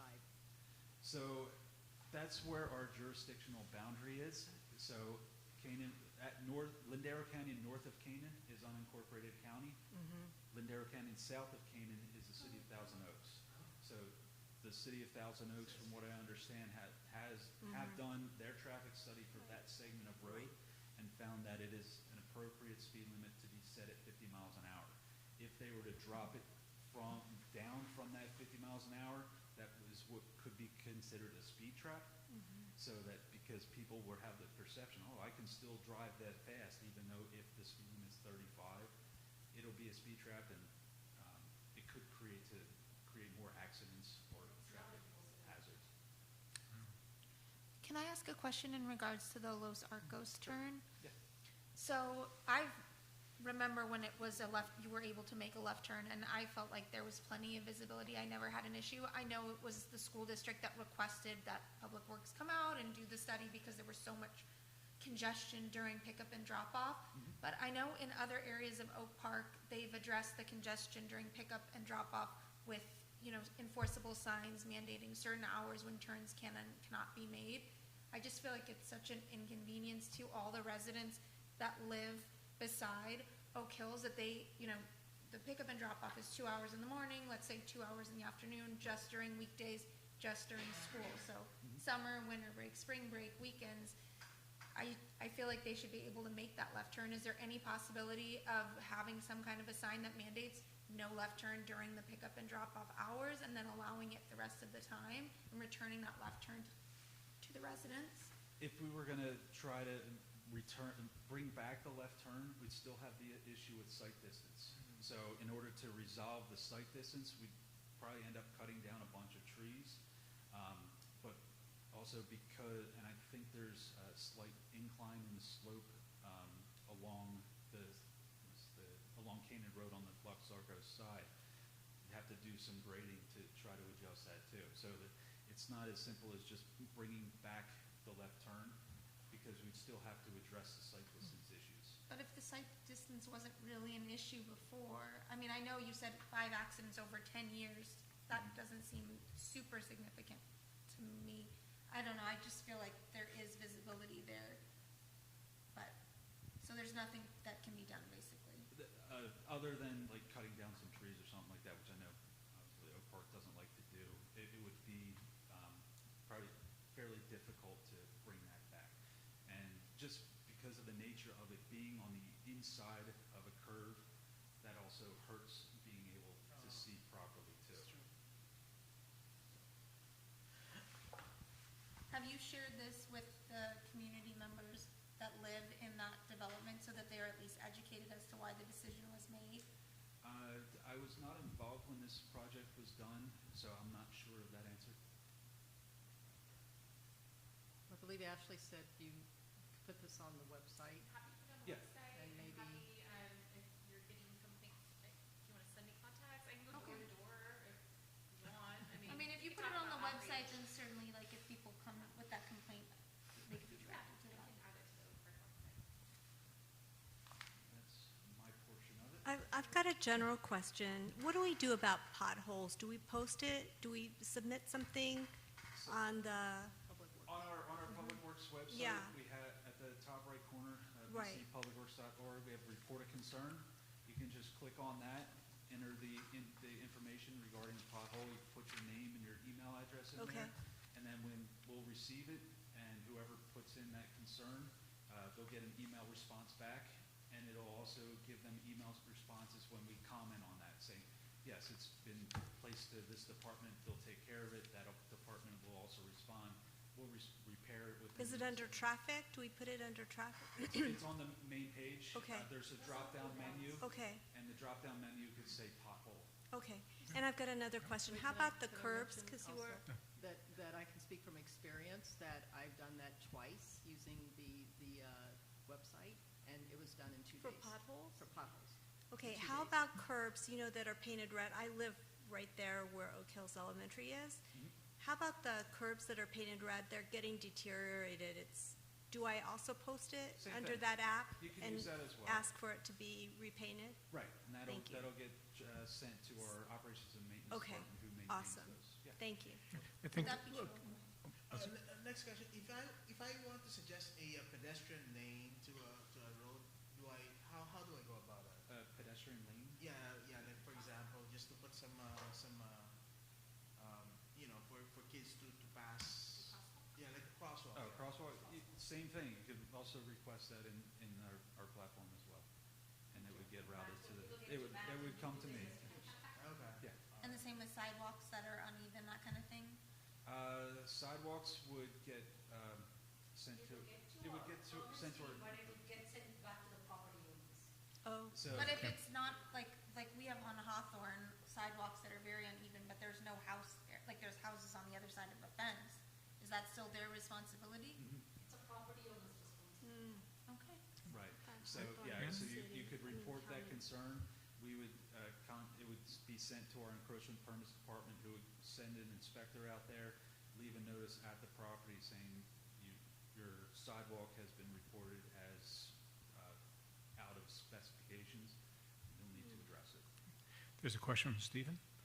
Regarding the sidewalks and the trees and the repairs in Parkway, is there a list of trees the county recommends to be put in certain size Parkway? A lot of the problems are the trees are listed to be there. Yes. Listed that? We do. Yeah. We do have a planning list. For sure. Yes. Yeah. Are there any other comments from the council? We I have- we Michelle? a couple more slides. Oh, I'm Oh, my okay. apologies. 2 more slides. Oh, it's Anita's green presentation. Here we go, all right. No, we need to I- listen to this. Are so good, actually. I got a ton of questions for you. It's very informative. Ashley told me that, and I said, okay, I'm just providing information. I'm not the expert, it's a watershed protection thing, but I thought I would just give basically what the maintenance cost is. That was the questions asked. So 76,000 or close to 80 is a maintenance cost and CSA 4 pays for 50%, and the other 50% comes from general fund. That's Just so what I you know, think it's not Janelle from was asking PWA, about. general fund pays for it.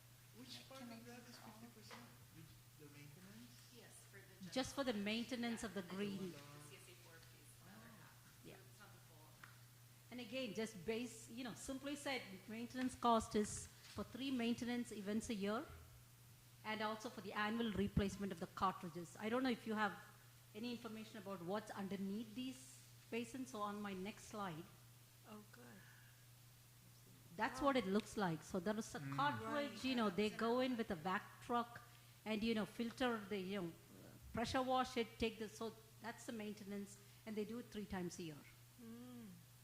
Okay, so CSA 4 pays for half 50% of of it. this. Yeah. Ne- That's good. CSA 4 pays for 50%, yeah. That's a 40 grand you were Yeah, already but talking Right. about. Here's my question. Why can't the county pays 100% of it? Comes from the general fund. Yeah, why can't it be coming from the general fund? Why do we have to pay 50%? I want to say that, and I'm not privy to this program, but I think there was a maintenance agreement when this grant was obtained and was installed. that there was an agreement that CSA would pay for it. I think that's the whole, reason why they put it for the maintenance cost. That's my understanding again. I'm just, peripherally know about this project, so. We'll be asking Joan next month. Yeah, I think it's, Because Can the we other just- MAC communities are paying, if the county is paying 100% for the other MAC, I would be like, why are we paying 50% of it? I'm just going to be like, no, it's a good question. go crazy on it.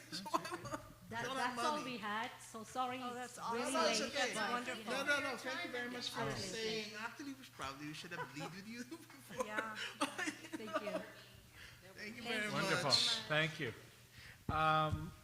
Any other comments or questions from the council? I'll start with Michelle. Yeah, thank you very much. It was very informative. And you answered one of my questions in the very first slide is, because I noticed the cameras on Sunnycrest and Canaan and Conifer and Canaan about, I don't know, a week ago.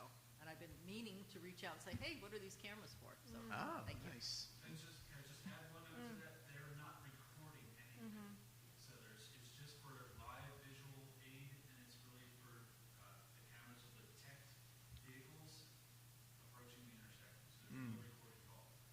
Thank you. Jane? I guess my request, Ashley, would be that when we have people that come out to present, I would love to have them earlier in the agenda item. They're on the agenda, so that will be at your discretion. Yeah. They were all listed on the agenda. I saw that, but I didn't realize Yeah, because exactly they what was waited. gonna, it would have been nice Yeah.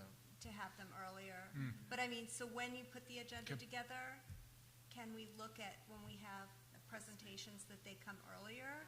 Yep. I mean, rather than us changing the agenda once we have it in front of us, is it possible to make it? Yeah. I 'Cause we mean, can is stay that yes or, longer, is and that we- possible for you to do? I mean, you put the Yes. agenda together? Yes, I work with the chair and the vice chair on the Okay, agenda. okay. And so your body has discretion on the Okay, order of items that would on be the a agenda. request that I'd have for the It's a chair good and idea vice chair. because we don't Okay. want them waiting. Yes, I agree. All right. Thank Brianna? you. No, thank you. Thank you. JL? Thanks very much. What Chair a doesn't have productive any- meeting. Thank you guys very, very much for that Thank information. you. That's super. Okay, at this point, we are now at the conclusion of our meeting. Our next MAC meeting will be April the 24th at 7 p.m. here. Without further ado, the MAC meeting is now adjourned. Thank you. Thank you. And Florence. Oh, and, yeah, let's What get, the heck? I let's thought get her name was Madeline. Florence.